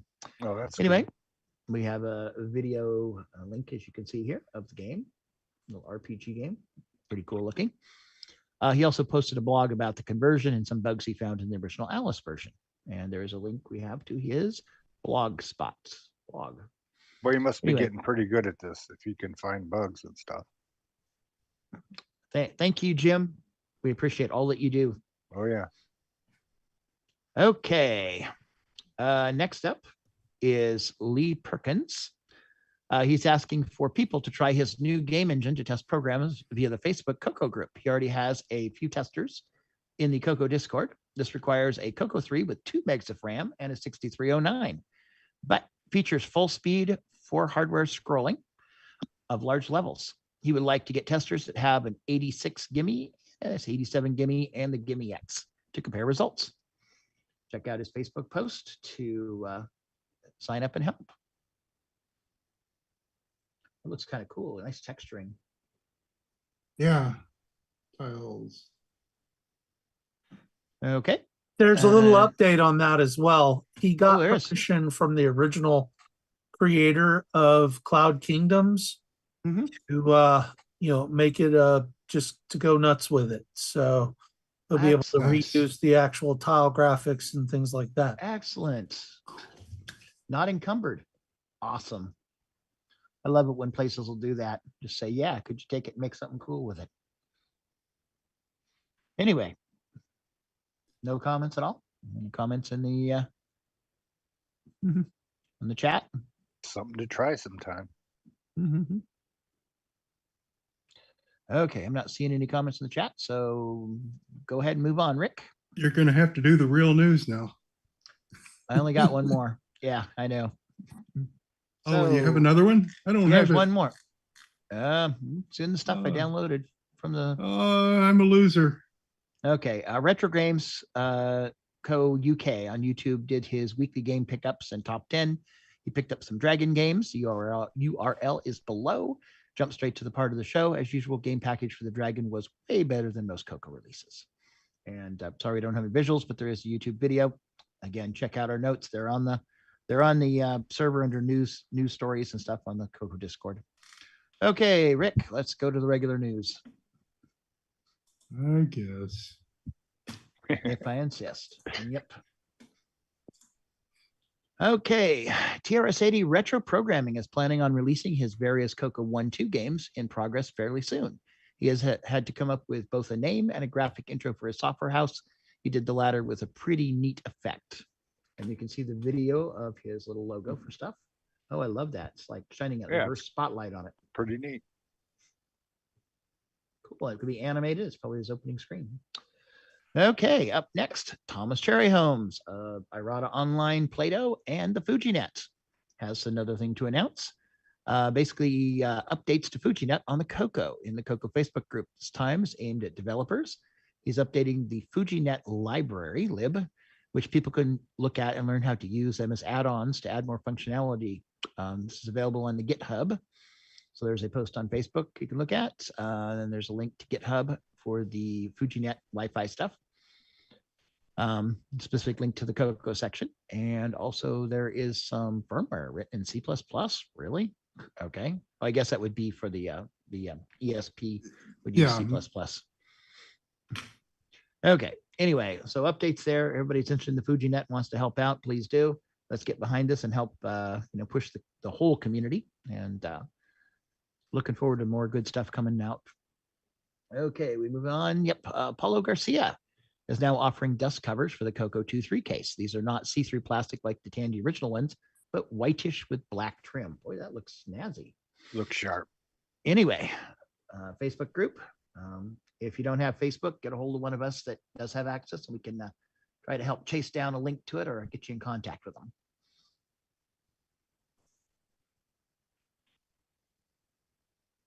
Oh, Exile in Paradise had a comment about the game need PAL Coco 3 testers for Lee's scroller game.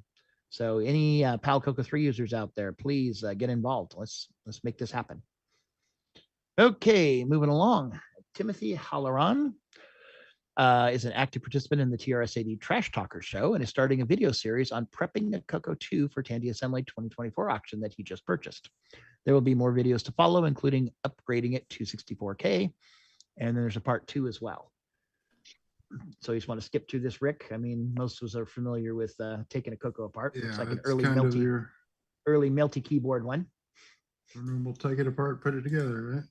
Yep.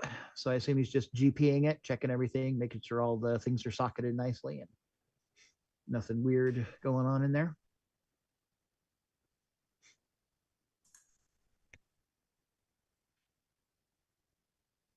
Okay, moving on to the next one. There's 2 parts of that so far, so pay attention. And if you haven't seen somebody working on a Coco before and going through it, this might be a good experience for you.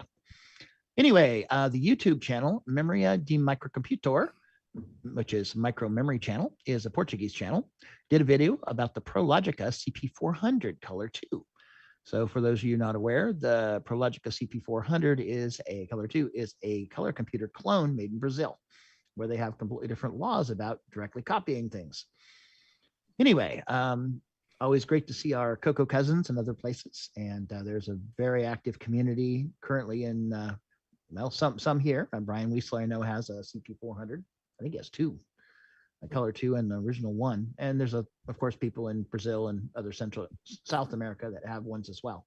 But the cartridges are a little weird shaped, but with a ribbon cable, you can get the all the cartridges to plug in, and so they're color computers. Anyway, always fun to see other stuff that's directly related to the community. Is that the power supply there? Yeah, that's external power supply. Are they pretty good? Do you know? Quality wise? Yeah, the power supplies. Oh, power supplies. Are they flaky power supplies? That I don't know about. You'd have to ask somebody. Okay. That actually has them. Yeah, I know the Commodore supplies are notoriously bad, to the point where you should never, ever trust them, ever. Right. I guess we were fortunate having one on the inside of our machines. Yeah. Well, Yeah, the thing is, Tandy did it well. Yeah, they did. They did. They kept it simple. So the problem with the Commodore supplies is they're doing both 9 volts AC and DC in the power supply, and that breaks down, and that's very, very bad because when the voltage goes above about 5.5, it fries all the RAM on the Commodores. Well, the TRS-80 Model 1 had external, didn't they? No, that was Little internal. brick. But No, they Radio did have Shack's, bricks. did they? Yeah. Yeah, it says you could put them inside the expansion pack. Oh, the Model but 1. Oh, not- yeah, because the expansion pack was just a place to put all your power bricks. But if I you was don't thinking have, Coco 1, not Model 1. but if you do not have an expansion pack, you have to have the block. Well, no, you still had the bricks. You just put them inside the inspection pack to hide them. Yeah. It didn't add anything. You just put all the boxes inside the big box, and that way you couldn't see all the little boxes. Yeah, but you like myself, I don't have the expansion interface, so that's Right. So you just had the box hanging out. Yeah. But that's the same box. You just took it and put it inside the big hole of your expansion interface to hide it from the world, so they didn't realize you had 8 little power bricks running your Model 1. Yeah. Right. It was pretty funny. Yeah. I wonder why the RAM didn't work, separated off into a separate box with all those transfers. It never got hot in there, huh? I wonder if where are the tracks? There are tracks around here. I think we left the track. I know this left the track. It even changed video. We've been talking so long, so I'll kill that. Okay, moving on to the next one. The YouTube channel, FFF Gaming Emporium, did a video about his Coco 1 that he just set up, including typing some game cartridge and cassettes. Unfortunately, he has comments turned off, so we have no way of offering any help.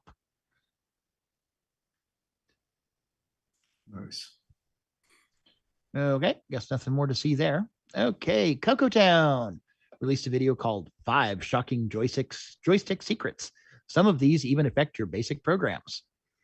Anyway, Coco Town always has nicely done videos. We've had him on, was about a year ago, I think. Really nice guy. And very interesting to see him going through and rediscovering his stuff that he worked on when he was a teenager and working on it some more now.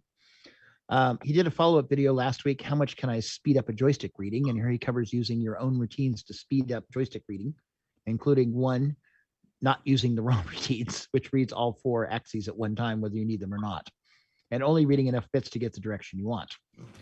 All 6 bits or, yeah. Okay, anyway, these are good tricks for people working on games and stuff. I'll probably learn a few things from that and do things on my own. Moving along next. Okay. La Coco Strangiato, Mr. Bob Emery. Thank you, Bob, for being with us today. Put up a video on his YouTube channel showing the bare boards he's ordered for making his very own mechanical keyboard for the Cocos 1, 2, and 3, which he is calling Artemis. Hey, Bob, do you have anything to say about this? Well, the whole point of the keyboard is about the arrow keys for the gaming, and that's kind of why I went with Artemis, the hunter. Right. Cool. So you're basically designing it so it has its efficiency for gaming rather than awkwardness. Right. It'll have the inverted T arrows in the bottom, but it'll also have traditional like Coco 1 style arrows. So you'll have an up and down on the left and a left and right over by the clear key. On the right. Okay. Excellent. As well as, yeah. Yep. I really like the modern 101 type keyboards that have, both the T arrow keys, and they can also use a numeric keypad. So yeah, I respect having multiple layouts for different purposes. So. At some point, I need to get a USB interface working. Got one that I'm trying to get working, but it's not cooperating yet. But this one it's looking good. I'm expecting my switches probably this coming week. I've already got my keycaps and everything but the switches. So which switches are you using? Go ahead. You're going to have a break key? Yes. I think you should make it bright orange. I think it should be flashing colors. Oh, there you go, RGB. I like that idea a lot. So what type of key switch is using? Cherry or what? Basically, they're compatible with Cherry Red, but the ones I'm using are called MMX. That's the brand, and Cream. They're just basically white switches. Okay. And they're pre-lubed, and I think it's called Palm plastic, which is kind of a little bit softer than what Cherries use, and it just has a really nice feel to it. A few people got to type on mine at the Coco Fest this year. And everybody seemed to like the way it felt. That's important, how it feels. So if you're looking at the video here, I've got this little 4-pin connector here. There is an RGB LED built into the keyboard, right over by the break key. And that is kind of intended to plug into my turbo board, so can just have a built-in turbo and power light. Yeah, cool. Who'd you get the keycaps from? Just some AliExpress keycaps. Basically, I spent about $15 for a set of switches and another 15 for a set of keycaps. The keycaps I'm using are not ASCII; they are ANSI, so it's going to have the wrong characters above, like over the 2. Yeah, the 7 and 8 and 9. Right. And I'm actually I've got a plan for that, and I think I can do some dye sublimation. I don't have a laser machine or anything, but I saw a really neat YouTube video about doing dye sublimation on these blank keycaps, and they turned out pretty nice. So I'm going to give that a shot. Cool. I was going to suggest a Sharpie.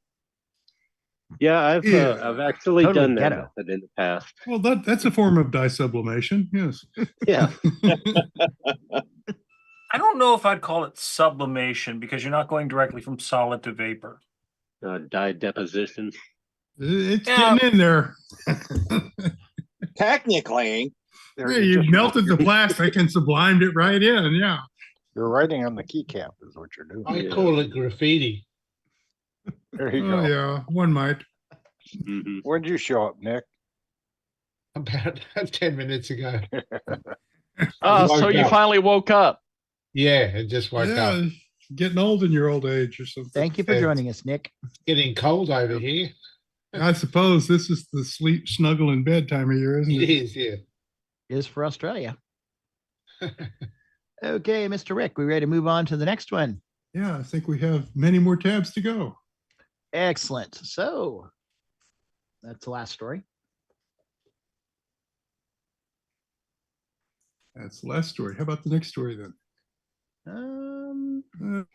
Digital Cool Channel. Where the heck is look right Digital either. Cool? Um, We're out of sync. You missed somehow. one. Yeah, we're looking for Pedro Pena, Rocky Hill. Oh, geez. Well, here. Give me X repair. Yep, give me extra Okay, pair. so That would be this it. is old. Okay, where did you see it? You know what we'll do?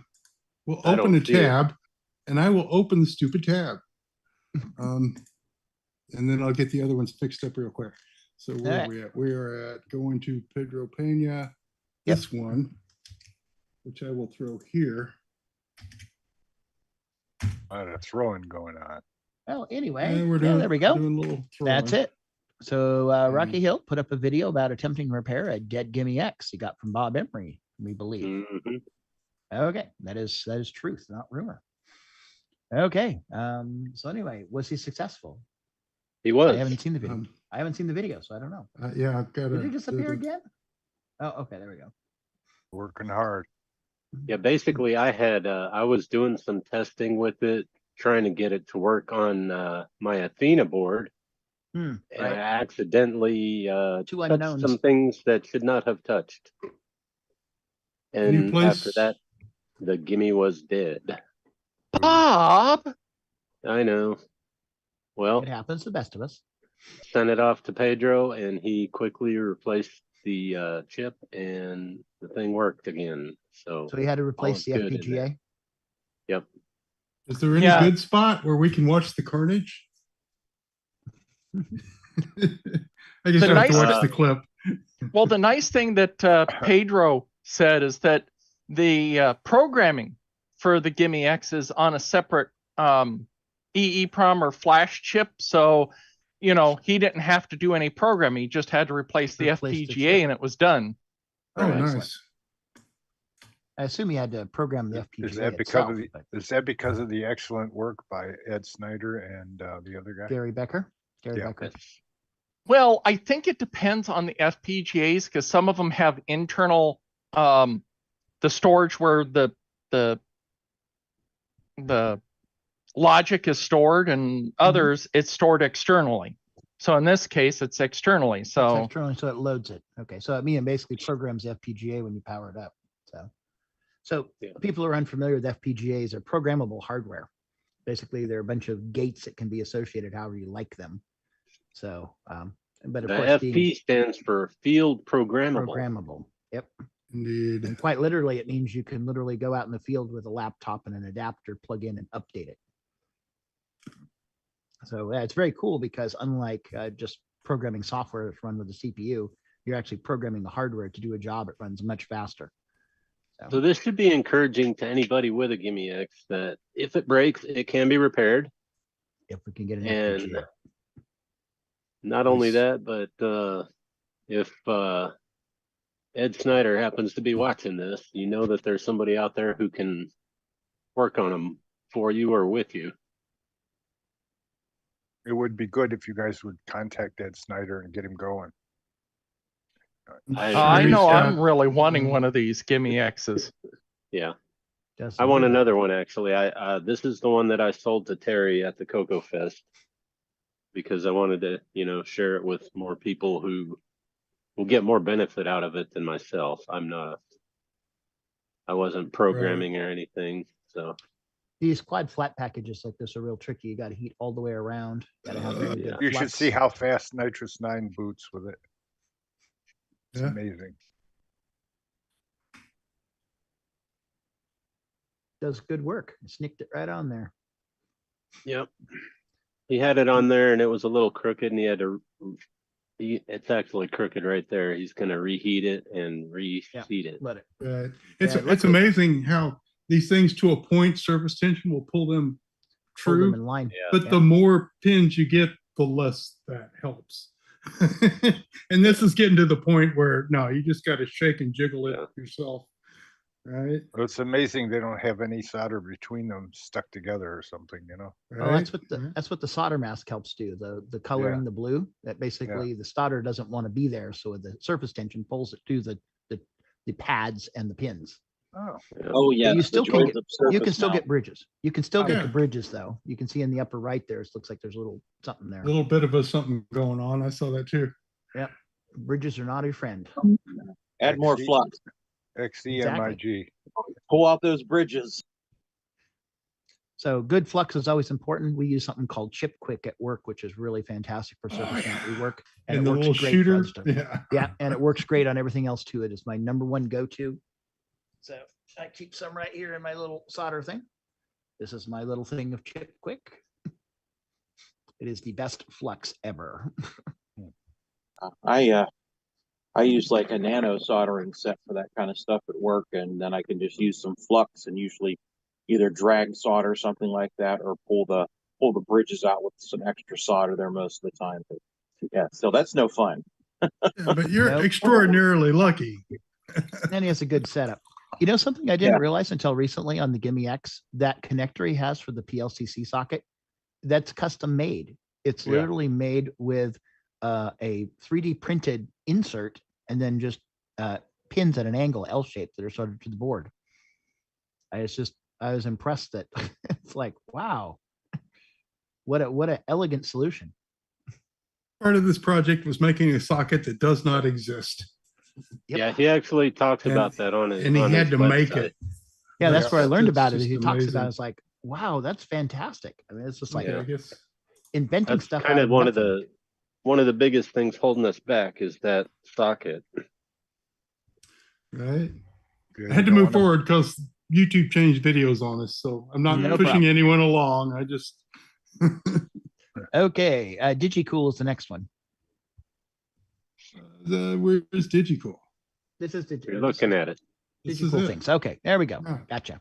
Okay, Leslie Anderson posted a video, link to a YouTube video on the DigiCool's channel, DigiCool Things channel from New Zealand, we believe, which shows a PLCC 44 to a DIP 40 adapter. That's PLCC, by the way. That's what the gimme goes into, and there's other things that are also in that form factor. Let's see, where does it come together? And of course, DIP dual inline package 40 pin, which is what our lovely 6809s and 6309s are, and 6502s.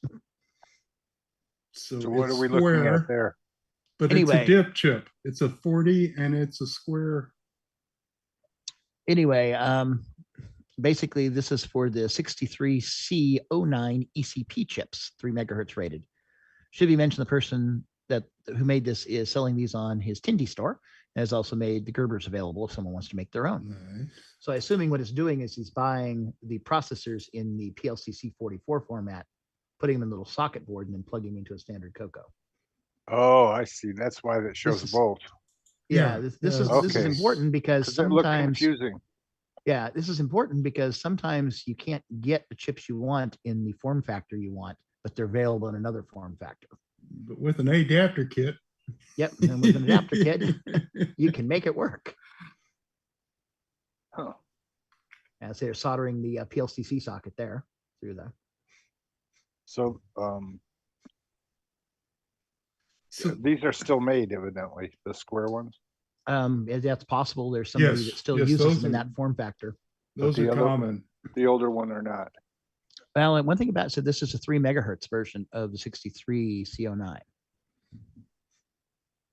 So yeah, it's very possible somebody has something that still needs these, and so they're still made. So this might be a possibility. Well, the Gimme X needs it. We're talking people with money. And deep pockets.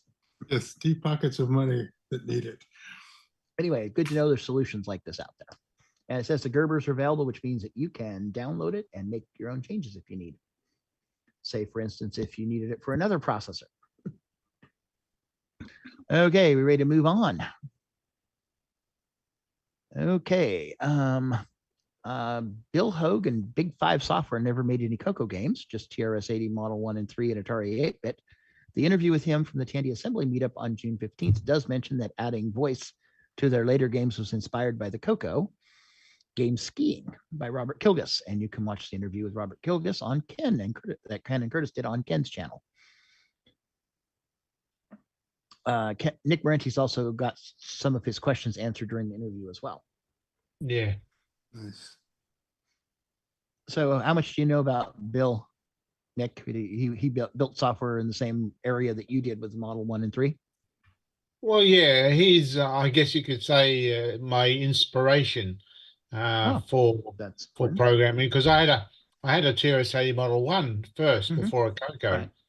And back then, Big Five, Bill Hogue and Big Five, were pretty well regarded as the best games for the Model 1s. His programs are very polished and very arcade quality. Okay, so your inspiration to so he was an inspiration. The quality of his programming is what inspired me. Do you still have your Model 1? So by extension, we could blame him for Neutroid? Yes. He probably does better than Neutroid, but anyway. Do you still have your Model 1, Nick? Yeah, it's right next to me, actually. Is it set up to use, or? It is set up, although it's on a shelf, so it's a bit hard to use, but okay, it does work, yeah. Cool. So a 40-year-old computer or 45-year-old computer. Yeah. My first computer, actually. So do you have the expansion interface or not? I do now. I didn't back in the day. I couldn't afford it back in the day. Yeah. So I ran a cassette only system, and all my games were developed on a cassette. So disk drives and expansion interfaces were too expensive for a kid in high school. So yeah, I have one now, but I didn't back in the day. Does yours have the extra keypad? Yes. Yes, it does. Good. Not only that, it's the Japanese-made Model 1.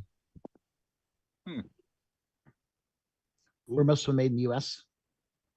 Most were in the US, but towards the end, they were being made in Japan, and apparently there were some improvements too, but because of the FCC regulations in the US, it didn't get released in the US. No, we won't get those. Right. Yeah, they came to Australia though, and I've got one of those. So yours was PAL then, right? No, there was no such thing really as PAL or NTSC on the Model custom. 1.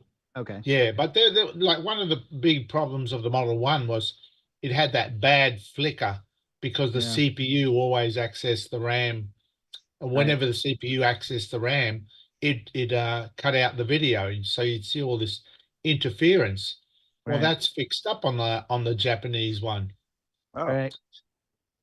As well as a few other little things. So it was the optimized version of the Model 1.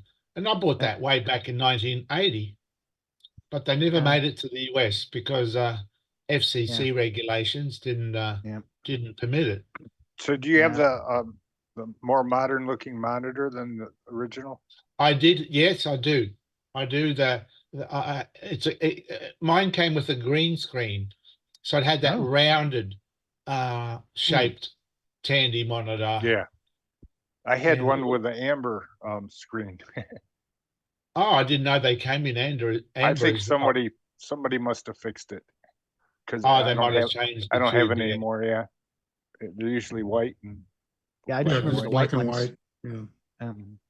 Well, the screen they were basically an RCV black and white TV set, just like modern XL 100, baby. Yeah. Yeah, I don't know about the rounded one. I don't know who made that because it looks a bit different to the original Model 1 monitor, right? Which is more squarish.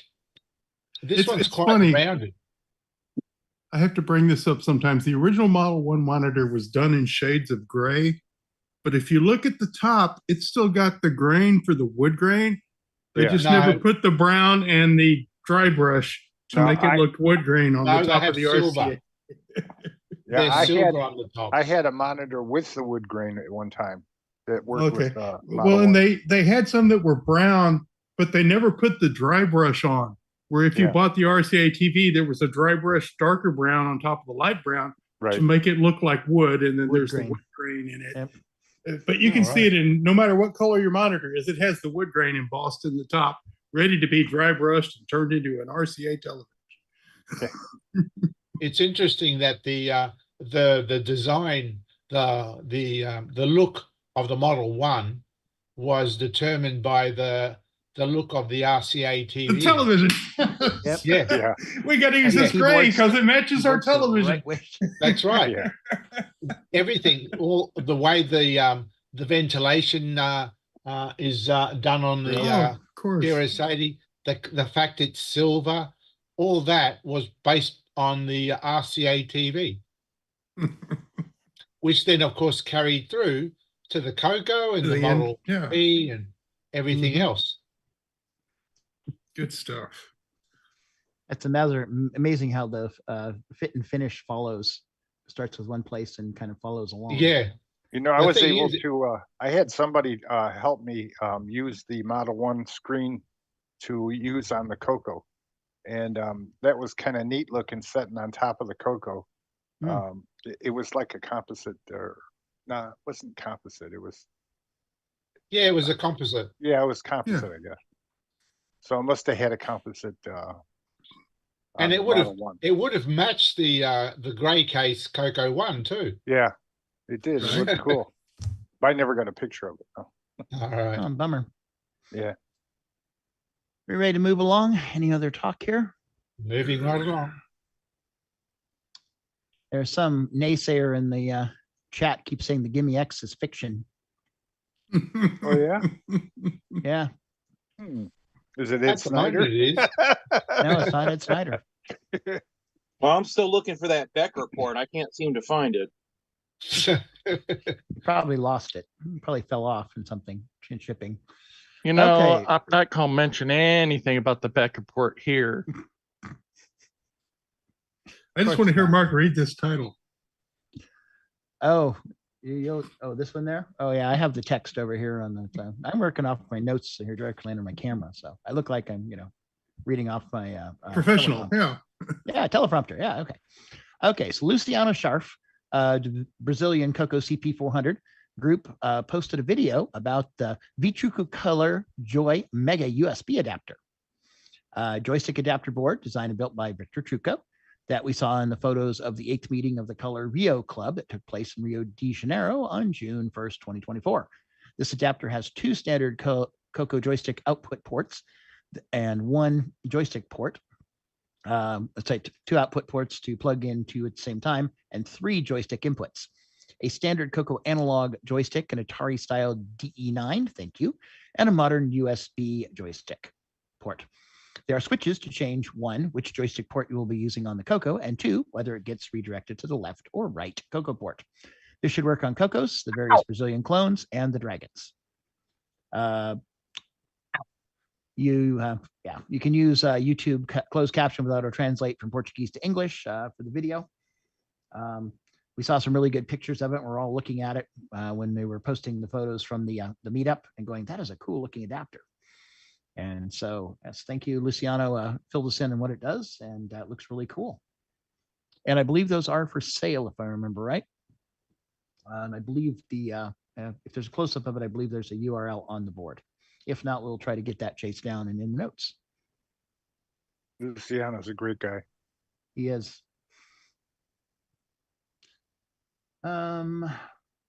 Yeah, this one here, that's a wireless USB, and there's got little handhelds like the I guess like a Sega controller. That is really slick. So it's weird colors on that screen. Yeah, he's got some really colorful color, doesn't he? He's got a blue and a blue green as well. Yeah, I remember that in Brazil they use what's called PAL M, which is a 60 hertz like NTSC, but it's PAL coding. So it's got artifacted PAL. Yeah, it's got some weird crossover stuff. Yeah. Cool. It's interesting. Because games he's actually getting 5 colors there. Yeah. No, actually 6. There's orange and red as well. Yeah, it looks like orange or red. Yeah. It's pretty slick though. That's pretty good. Imagine if they would have come out with a Coco 3, they could have had 256 colors. Yeah. Whoops, should I have not said that? That's okay. We're going to send people with pitchforks and torches to your house. Not to worry. Oh, you don't need the torches. It's already burning. Just That's right. It's already hot there. Yeah, we're at one. Just take the pitchforks and poke through the windows so the hot air goes in, and you'll be fine. You know, this is the opposite of living in Rochester. We look out the window and goes, "Man, it's hot out there." And living in Rochester in the winter, it's like you look outside and go, it's cold out there. Right. Either way, you don't go outside, right? Mm-mm. So, Ron, which do you like better, Rochester or Arizona? It's a toss-up, or did I say throw-up? You need both. You like both, yeah. Okay. Yeah. If you go there at the right times, you're good. Yep.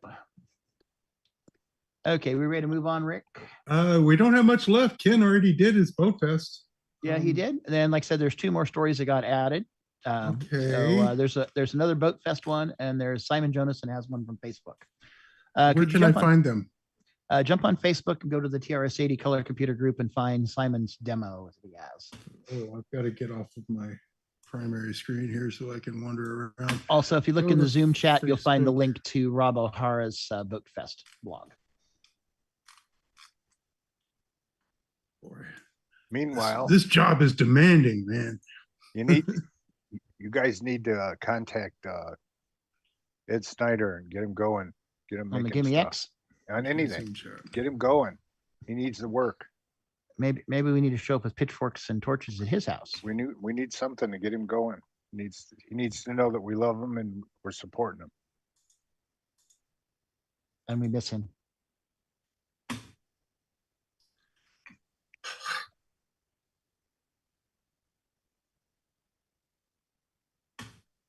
Okay, why can't I? The simplest things become hard. That's because you're online. That's what happens to I me. understand completely. When I have my show, my mind turns blank. I feel like man. an idiot. I know this has been mentioned about last week, but I was supposed to stream the show, and when I went Saturday morning to fire up my system and look at stuff, all of the stuff for the CoCoNation had disappeared from my computer. Somehow my credentials for the OneDrive had been revoked, and I didn't have a dang thing on my system. Jeez. There's Mark absolutely did no that way. today, didn't you, Mark? Mark Or the B other had that Mark. happen. Yep. Yeah, Mark both B had that Marks. happen. They just discriminating against Marks now. No Marks can play. Yes, so. Yeah, I did that to my backup system. Can someone post the stupid chats into the? Would I you don't like see it to- in Zoom chat. Would you guys like to use my last name, Deluxe? Maybe it'll help. Mark Deluxe.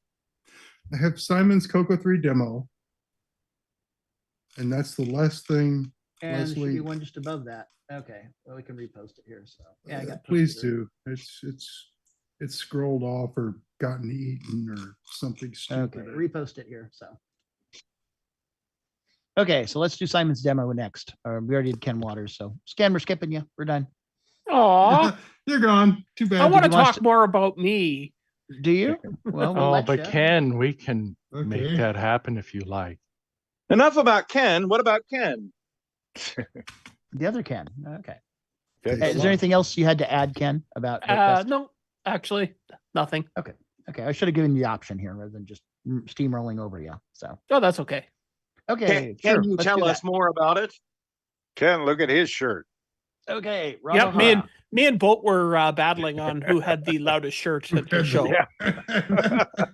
Have you thought about like a Facebook group for shirts?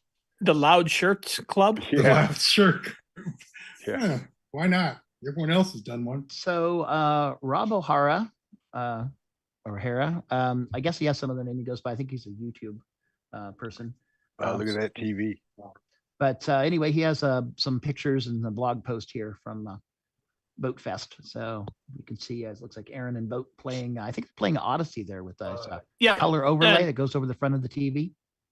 Rob goes by Flack online. Flack, okay, gotcha. Anyway, that's so why they needed giant old TV was so the overlay would fit. Yep. Interesting enough, the Odyssey came with two different sizes of overlays. That's the larger one, and then there is actually a smaller one for Okay. smaller TVs. So that's the 32-inch console. I think was the probably the big boy? that'd be the One the thing large about one. living in some people have. Rochester and up there where you're living, the TVs put out lots of heat, so in the wintertime. It's good.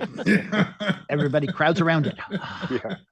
Yeah. You could just run a Coco 3 with an original 512 upgrade board in it. That throws enough heat. Those are close. That's how I heat my house. Keep your Coco on top of your Coco, and you're good. Little fan on there and some vents to direct it towards you, so it keeps you warm. Those double drives put off some heat too.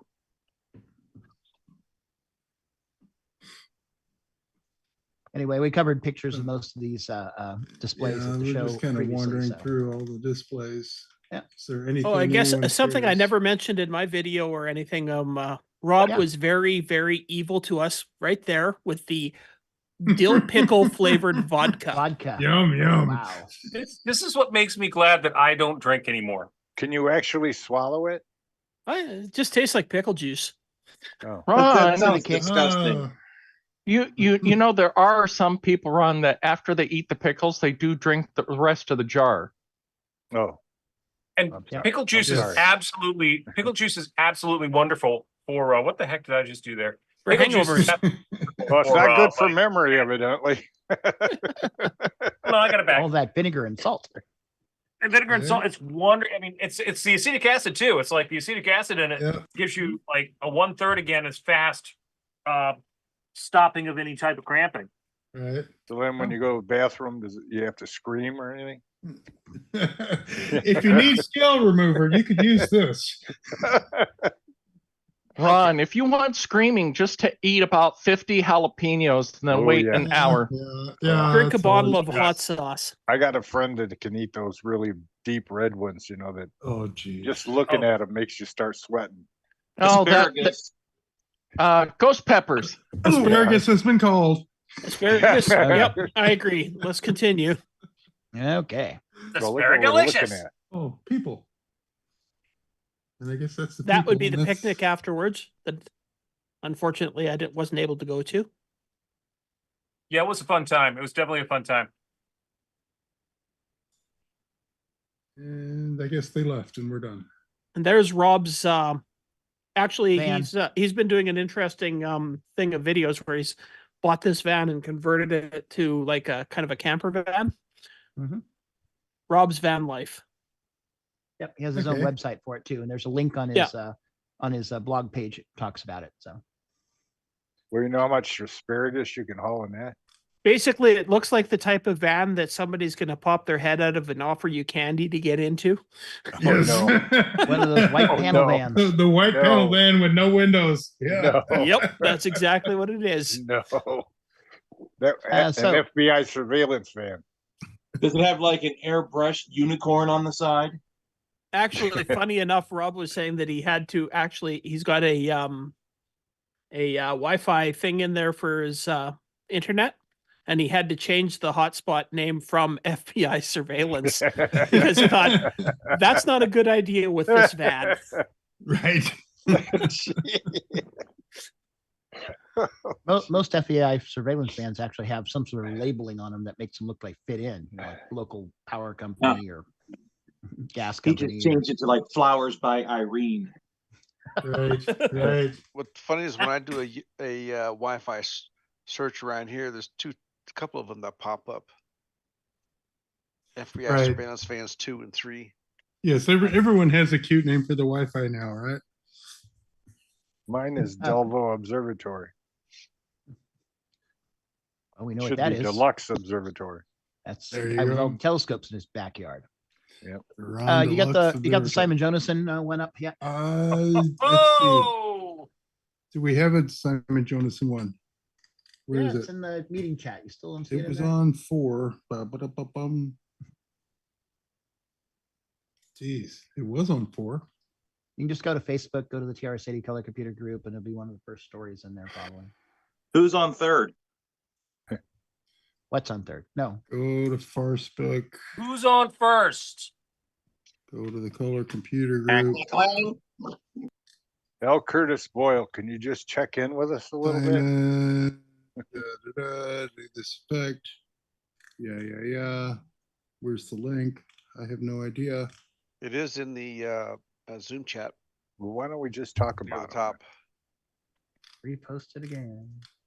Please. I've got 715 direct messages and I cannot get back to the top of the Zoom chat at this moment. So let's just do this.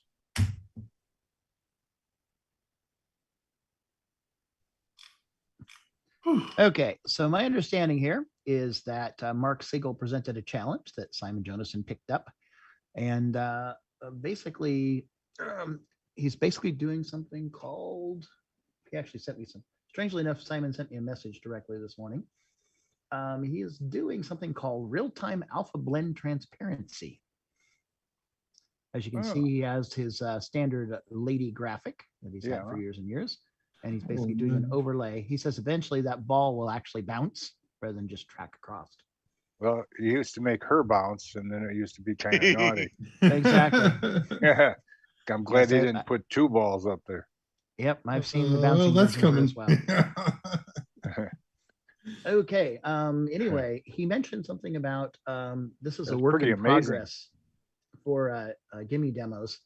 And he actually started this when he came to Coco Fest in 2019. He actually showed off some Gimme demo stuff. And this is kind of a continuation of that. So in case you didn't know, he's been kind of on a hiatus the last few years, hasn't done a whole lot. So he's starting to get, I guess you could say, out of that hole and starting to do some stuff for the color computer. There's 3 colors there, right? Yeah. 3. Yeah. He's got 2 colors in the back, I think, and 3 colors in the foreground. 2 blues, a black and white, and a shading going on, right? Well, I meant in the overlay. There's the frame counter up at the top too. So looks like he's getting 60 frames a second. No, he's going to probably add music to this. Most likely.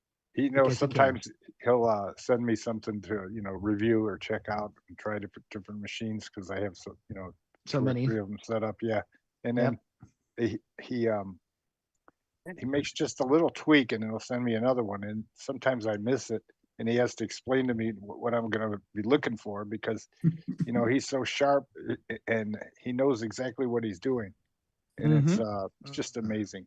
You guys, great. Fantastic stuff. Anyway, love Simon. Great guy. We ready to move on to the Dragon news? We only got just a couple more stories. We got 2 MC10 and 3 Dragon stories to go. What the heck happened to the Dragon tab? You're going to ask me now.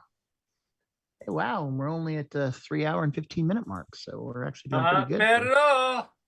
Yeah, not bad for all the stuff going on. Okay, so I guess we're building the Dragon tab as we do it.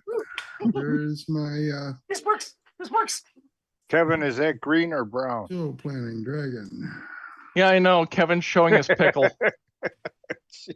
Don't show us your pickle.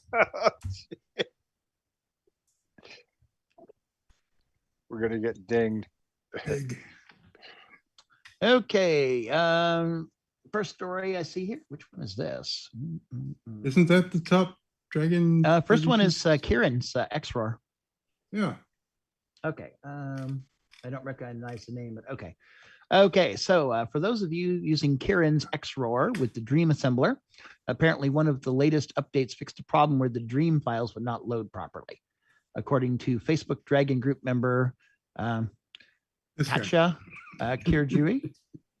Anyway, okay, that is the name there. Okay, so anyway, so I haven't played with XROAR with Dream, but I probably should. So anyway, thank you, Kieran, and thank you, Katja, to finding this and make things better for all of us. Is there a description of what the issue is? I just found the problem and fixed it, and now we're good to go. not being able to load files properly. That's all we've got. Okay. Okay. Well, moving on. Except for Tony this. Jewell. Tony Jewell's the next one. Okay, Tony Jewell posted in the Dragon Facebook group and World Dragon forums that they're working on dates for the next Dragon meetup to be held at the Center for Computing History in Cambridge. Tentative weekend date of September 7th, 8th has been mentioned, but not set in stone. If you have an alternate date to work better, now's the time to suggest it. Update on Facebook sounds like it might be an update on Facebook sounds like it might be at the Museum of Technology with possible dates on October 12th or October 19th. If any of these work better than the others for people planning on attending, join the vote to pick the date on Facebook. So please make a comment. Anyone who might want to show up in real life, please make a comment. They have a voting link also at doodle.com. Anyway, please vote so we can get this nailed down and we can have an event. And the last story for the Dragon is John Whitworth announced his Dragon PSU power supply unit. Fully built board is now back in stock at his online store, Dragon Plus Electronics. It's also available in kit form. No, it's a power supply board, but you still have to use a brick outside, right? Yeah, it's basically just the internal power supply. So I'm trying to figure, if I remember right, the Dragon also, like the Commodore, has two different voltages. There's an AC and a DC, and then this derives all the other voltages that are needed. Luckily, my brick and my Dragon 6 Tano Dragon are working fine at the moment. Last I tried. Anyway. Okay. Anyway, Dragon news again. Our cousin across the pond. And did I skip the MC10? That's right. We jumped over the MC10 stuff. MC10. Okay. Henry's FUJI-ing. Yeah, and I'm doing this on the Coco one that I just brought up to 32K, and it's working perfectly fine on an e-board. So I'm not sure what's going on with you, Ron. This is doing fine. And it's the latest update? I'll have to double check that. I haven't flashed it in a few days, but I'll flash it again here in a bit and get back with you on the Discord. Yeah, and shoot me a link for if that's a different image. Yep. Yeah. Yep. And are you sure you've got the right ROM on there, so you've got the correct HDB DOS going on? Yeah, because I switch it every time I move it to a different machine. Sure. Okay, cool. Does it support lowercase on the T1? What, the FUJInet?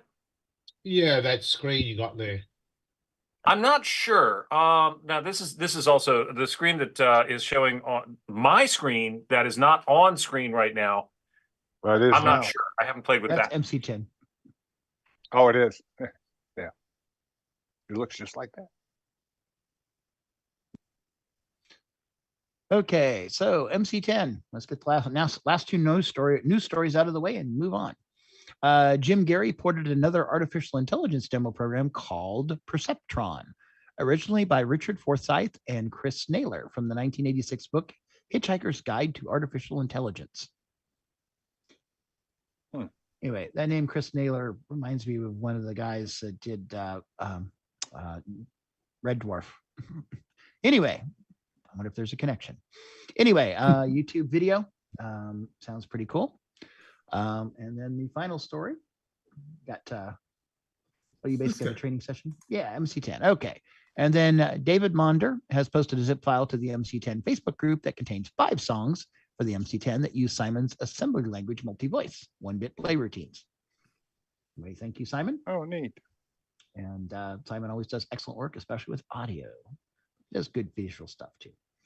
Anyway, so very cool to have so many talented people in this community. And they're also very friendly too. Indeed. Anyway, that wraps the news for this last 2 weeks. And we're so glad everybody has stuck with us this long. And we've only eaten up an hour and a half, 2 or 3.5 hours of your day so far. Put Henry up. Yeah, put Henry up. Let's see. All I'm doing is Beam Rider. Beam Rider. At least it's supposed to be Beam Rider. Yeah, it is. Oh, that's looking cool. So you actually loaded this with the TNFS stuff from FUJInet, right? Yeah, I was on apps.routed on online. So let me reset out real quick.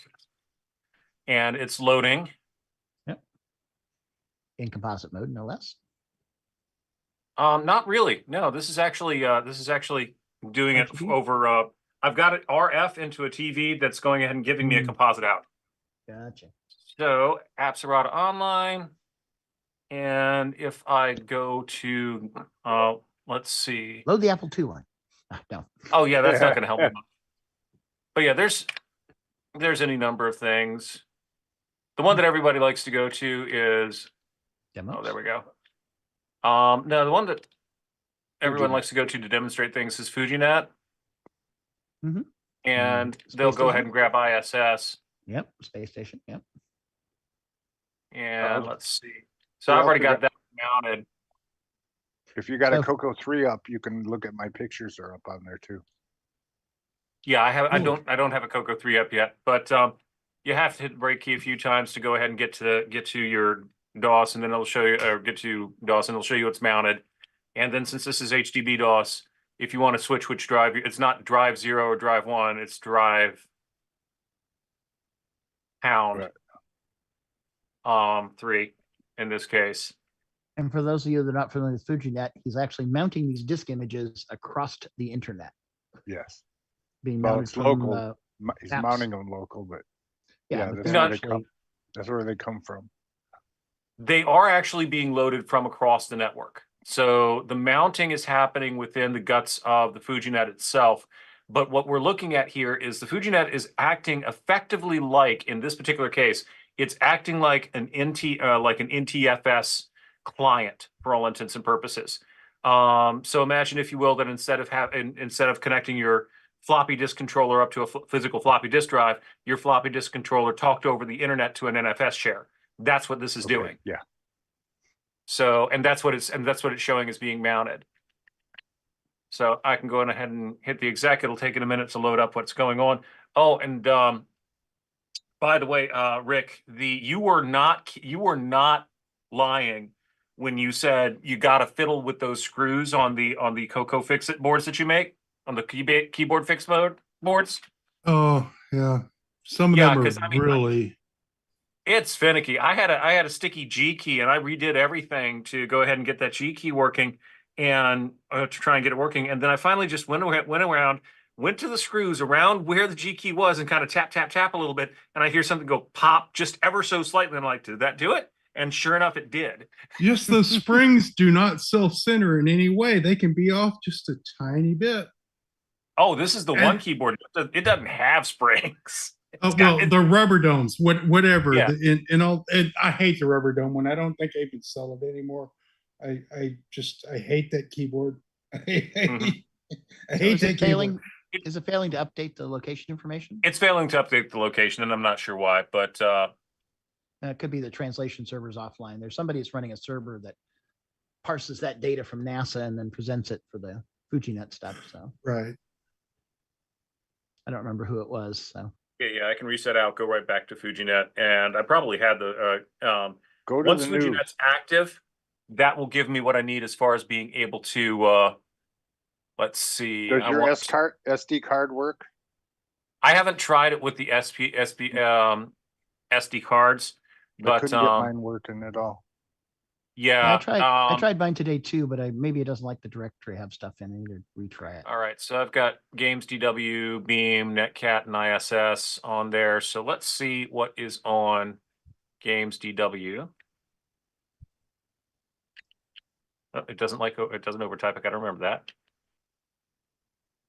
Number 0.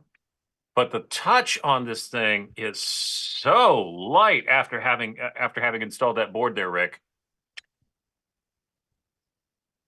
Talking about the chiclets. Yep. Sidekick.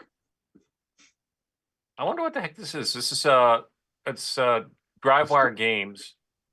It's going to look just like Exec Bass. SDC. That's what side is what SDC uses. William Athing says he's running the ISS bin and it's working for him. Okay, it might just be on my end then with the network connection that I got, but see, interesting. I have nothing on this. How do I navigate this? Where all the arrow Oh, there keys we go. left and right, up, down. Oh, it just took forever to load because it's got to be loading it over the network or something. There's something broken. Yeah. What's your baud rate set at? Welcome to the internet. It works when it Probably does, running- except when it doesn't. It's probably running. My at baud rate is 38.4. set at 38.4, I 38.4. think is what it That is. is that is the standard for Coco One, the drive wire. Okay, so I do that. Yep, arrow down and then to the right. Yep, arrow down. Okay, good. It's just taking it that long to pull the Use interesting. that, yeah. Oh, there's clowns and balloons. Which requires an analog joystick that I don't have handy, but Yeah, Henry, there's you can replace that's the not op amp. supposed to happen. Ooh, That's the clowns and clown balloons part. for sure. That's the clown's part. I'm sorry. You were saying, Dave? Like I so was many saying live that demos. on the Coco ones, there's a op amp that you can replace that you can get up to the speeds as if you was using it on a Coco 2. Oh yeah. Because I think the op amp is only rated for one megahertz on the Coco one, and I think there's an updated one that goes to 3 megahertz that you can put in it, and then you can do the 57600. Ultimately, I'm not that terribly worried about it because what's going on right now in the FUJInet world is they're working on a general parallel bus structure that will interface with Beeb, that'll interface with any I don't know what other machines, but definitely the Coco is the incentive behind that because they're let me switch over here. That's not right, or is that right? Okay, that's not right at all. Oh no, that was funky. There we go. That's what I was. Do you have a looking for. 6309 or 6809 in there? It's a Coco one. I've only got the 6809 in there. But like what they're looking at is this dongle right here. Okay, I'll turn this off before I destroy something. But this dongle right that I'm We not can't pulling see up it. very well. It runs I'll pull around the back. side. Yeah. There you go. There That's we go. better. So it loops out from the FUJInet device and goes into the serial port. Well, it's better than it was because what we did have, instead of having this with the HDB DOS that we loaded in through the cart port, what they were doing in the originals was they were going ahead and sending it out through the cassette port, trying to load it and trying to bootstrap through cassette. Well, that wasn't working very well because as soon as you set up the FUJInet, it wouldn't cassette anymore for whatever reason. So they rapidly moved to going with the HDB DOS burned onto a ROM. Okay, that's great. That's also why we've got this dip switch here, is so that we can select between the Coco 2. Like this is the Coco 1 position. I pull down bit one, the first switch here, and that gives me the Coco 2 position. And I can't remember if I reverse them if it's Coco 3 or if it's all down if it's Coco 3. But Coco 3 is left side up, right side down. okay, so this would be Coco No, 3. it makes sense. And then we've got an extra slot in the ROM for like a diagnostics cart. Right, But like both for the down. Coco 1, yep, Coco 1 is going to all be here. And then there was some hardware mods that had to be done because they discovered that like the auto boot sequence of tying the cart line to the Q line or the E line, whichever one it is, that was messing things up. So so on this particular board, you have to break that jumper, which is physically permanently there. I think, yeah, this jumper right here, you have to physically break that. And then to get the back of it working or to get the auto baud working properly, you have to put in these two baud wires so that you can tell the FUJInet device what exactly it is you're trying to do as far as baud rate is concerned, and it senses that and it goes from there. But what they're working towards is, since this is, and you've got the entire machine bus right here, why in the world is this thing being used? And so they're working towards, and Thomas and Fenrock were going on like this would be the good thing. How do we like leverage some of the RP2040 to go ahead and do bus arbitration? And they're looking at continuing to use HDB DOS, but actually do a physical implementation of the Becker port. Well, there's also right now, there was a gentleman, I can't remember his name offhand, Mark Overholzer might remember, that he did a one of the FTDI, the 245R development boards that takes a USB for the PC that looks like it's a serial port, but it converts it to parallel. And he made an RS-232 PAT clone that uses this chip So as far as the Coco is concerned, it looks like a standard deluxe RS-232 pack using the 6551, but it's not. Yep. And there's no baud rate. You don't have to worry about the baud rate. It goes as fast as the bus can handle it. Well, yeah, you technically could probably do the exact same thing. And there's HTB DOS already written, or not written, but there's already HTB DOS that's configured for using the RS-232 pack and the modem pack already. So if you just map over the RS-232 pack, you're ready to go. Right. And I know there's an HTB DOS version that's also written to use the Becker port, which I think they're trying to leverage at this point. But is this the board that that does the? Yep. Okay. Yeah. So I've got one of these. I just don't have the schematics or anything for it. I can't remember who it was, but he offered to send me one, and I'm like, hey, yeah, if you want to send me one, I'll take it. I haven't built it up yet. I've got one too that I still need to build up to. You know, when I first got my card, it worked on Coco one. It worked on my gray one, my white one, just not the TDP 100. And then I updated it, and I can't go back to the original one because I guess there's no copy of it. So right now I'm left without being able to use it on my Coco one. Yeah, why is that? I honestly don't know. I honestly don't know what's up with that. And I'm hunting right now. There it is. Dan Barber is his name. Yeah, so I'm actually going to go ahead and pull one of the nightlies and reflash that and see if it'll boot on this machine. So, what do you mean? One of the ones, the new ones that they're working on? Sorry, Don Barber. To change the boot. Yeah, I'm just going to go ahead and grab the nightly and get that reflashed.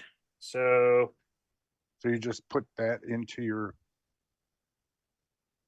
Let me see. So that's up, and I need you, and I need to see what I'm doing. So. Is it goodbye? Oh, okay. That's because that's Zoom. That's why it looks so funky. I'll get you out of the way. I love using it, man. It's really fast with my GIMEX. The screens just flash on, you know, compared to a Model 1 Coco. Yeah.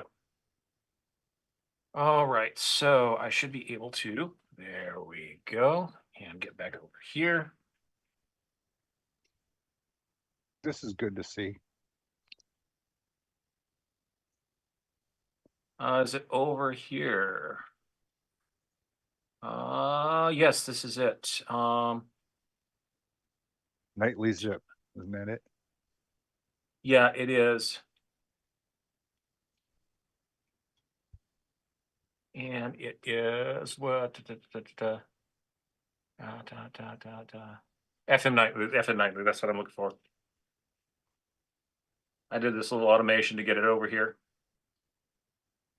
Okay, so it's the zip dot L minus TR.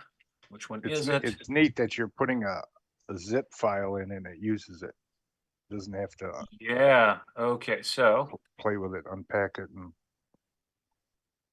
V1.3 nightly dot zip dot 1, and we'll call that v1.3 dot nightly dot zip. Okay, good. And I hope this one actually, well, let's see if that actually works. I recognize the bash terminal. Yeah, that's where I live a lot of the times. All right, so I want to. No, I don't want that. I want to browse. There we go. I posted a link to Don Barber's Coco USB serial announcement on Facebook, and also his GitHub, which should have the sweet. That's going to be very helpful. And the schematic. Okay, here we go. Is this? He's using KiCad. Yes. FUJInet, FUJI 1.3 nightly. This should be it. Yep, 07. Okay, yeah, this looks correct. And hold down that and splash. So you don't use the online one? You want to see what's happening? What do you mean? They have one that's just a a flash off of an internet. Oh yeah, no, I actually managed to get this working. I wound up compiling it myself to get it working. But it does what it needs to do. So that's all I'm really concerned about. And it's writing, and it's writing, and it's writing. Okay. It's nice to be smart, isn't it? How many of us in this panel right now have been like playing around with computers and learning how to program since at the latest 1985? Yeah. Yeah. Oh yeah. 1982 for me. 1981. Because that was when we got the Coco. All right, so the FUJInet is booted. Good, web server's up. I'm going to move that off to the side so I can see what's going on with this one, which is here. Switch over to that and turn on the Coco. Loading FUJInet config.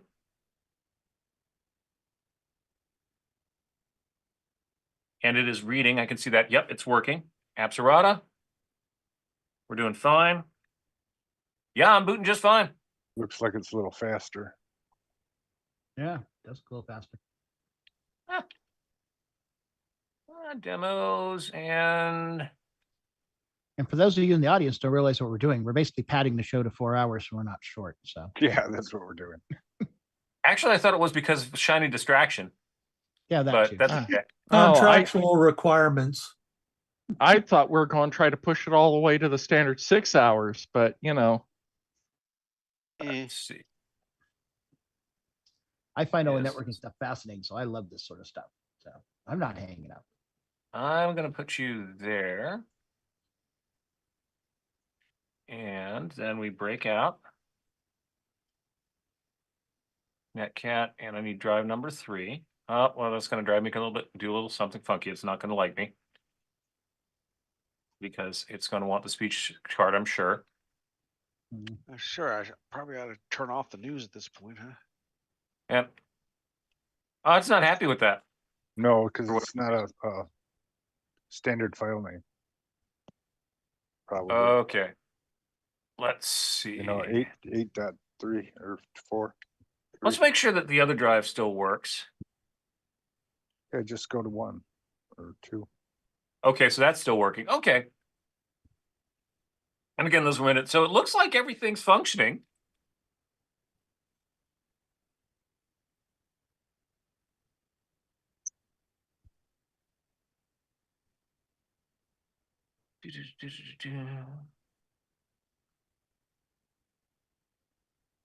Okay, and if I hit, yeah, everything seems to be working. Yep. So I don't know. That was the most recent nightly build.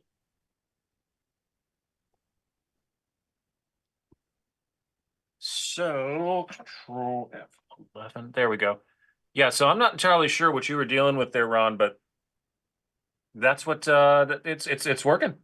You might at least try on the my end. ISS thing again. I'll try it. Yep. Well, the ISS thing I'm not as terribly concerned about because that's going to be something that's not Coco related. I was more concerned about is it working with the Coco? That's true. Can I ask you a dumb question? Can you shoot me the link to my Facebook? Oh, I just grabbed it. Hang on, let me close this. Yeah, I'll get that over. I'll get that over to you, Ron. All right, great. And I'll look it up and try it after the show. Awesome. Yeah, there you go. Thank you guys. Welcome for doing this. All right. They have to set up. So are we done? Yeah. I think we basically wrapped everything up. Yes, we are. And then after we're done here, I get to go out and play with a weed eater that needs some lubrication done to it since it's been sitting for 5 years. That's going to be fun. I don't want to know how you're going to lubricate it. This concludes another episode of the CoCoNation, the world's leading live interactive talk show featuring the Tandy Color Computer. For all things the CoCoNation, visit us on the web at thecoconation.com. We'd love to hear from you. Send feedback, suggestions, even segments via email to show@thecoconation.com. The CoCoNation show would not exist without the community and its cast and crew. The CoCoNation theme song, copyright 2022, D. Bruce Moore. Mixed, mastered, and produced by D. Bruce Moore. The CoCoNation is over. Join us on the Coco Discord server. Coco forever.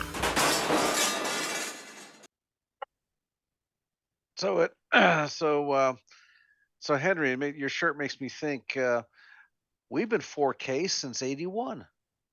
Yeah. The rest of the world's just catching up to us. Finally getting here. No wonder I can't remember anything. All right, I guess let's call it a day. So, Bye, everyone. Bye, everybody. Bye, Thanks for showing up. Charlesville. Ooh. Where's my button?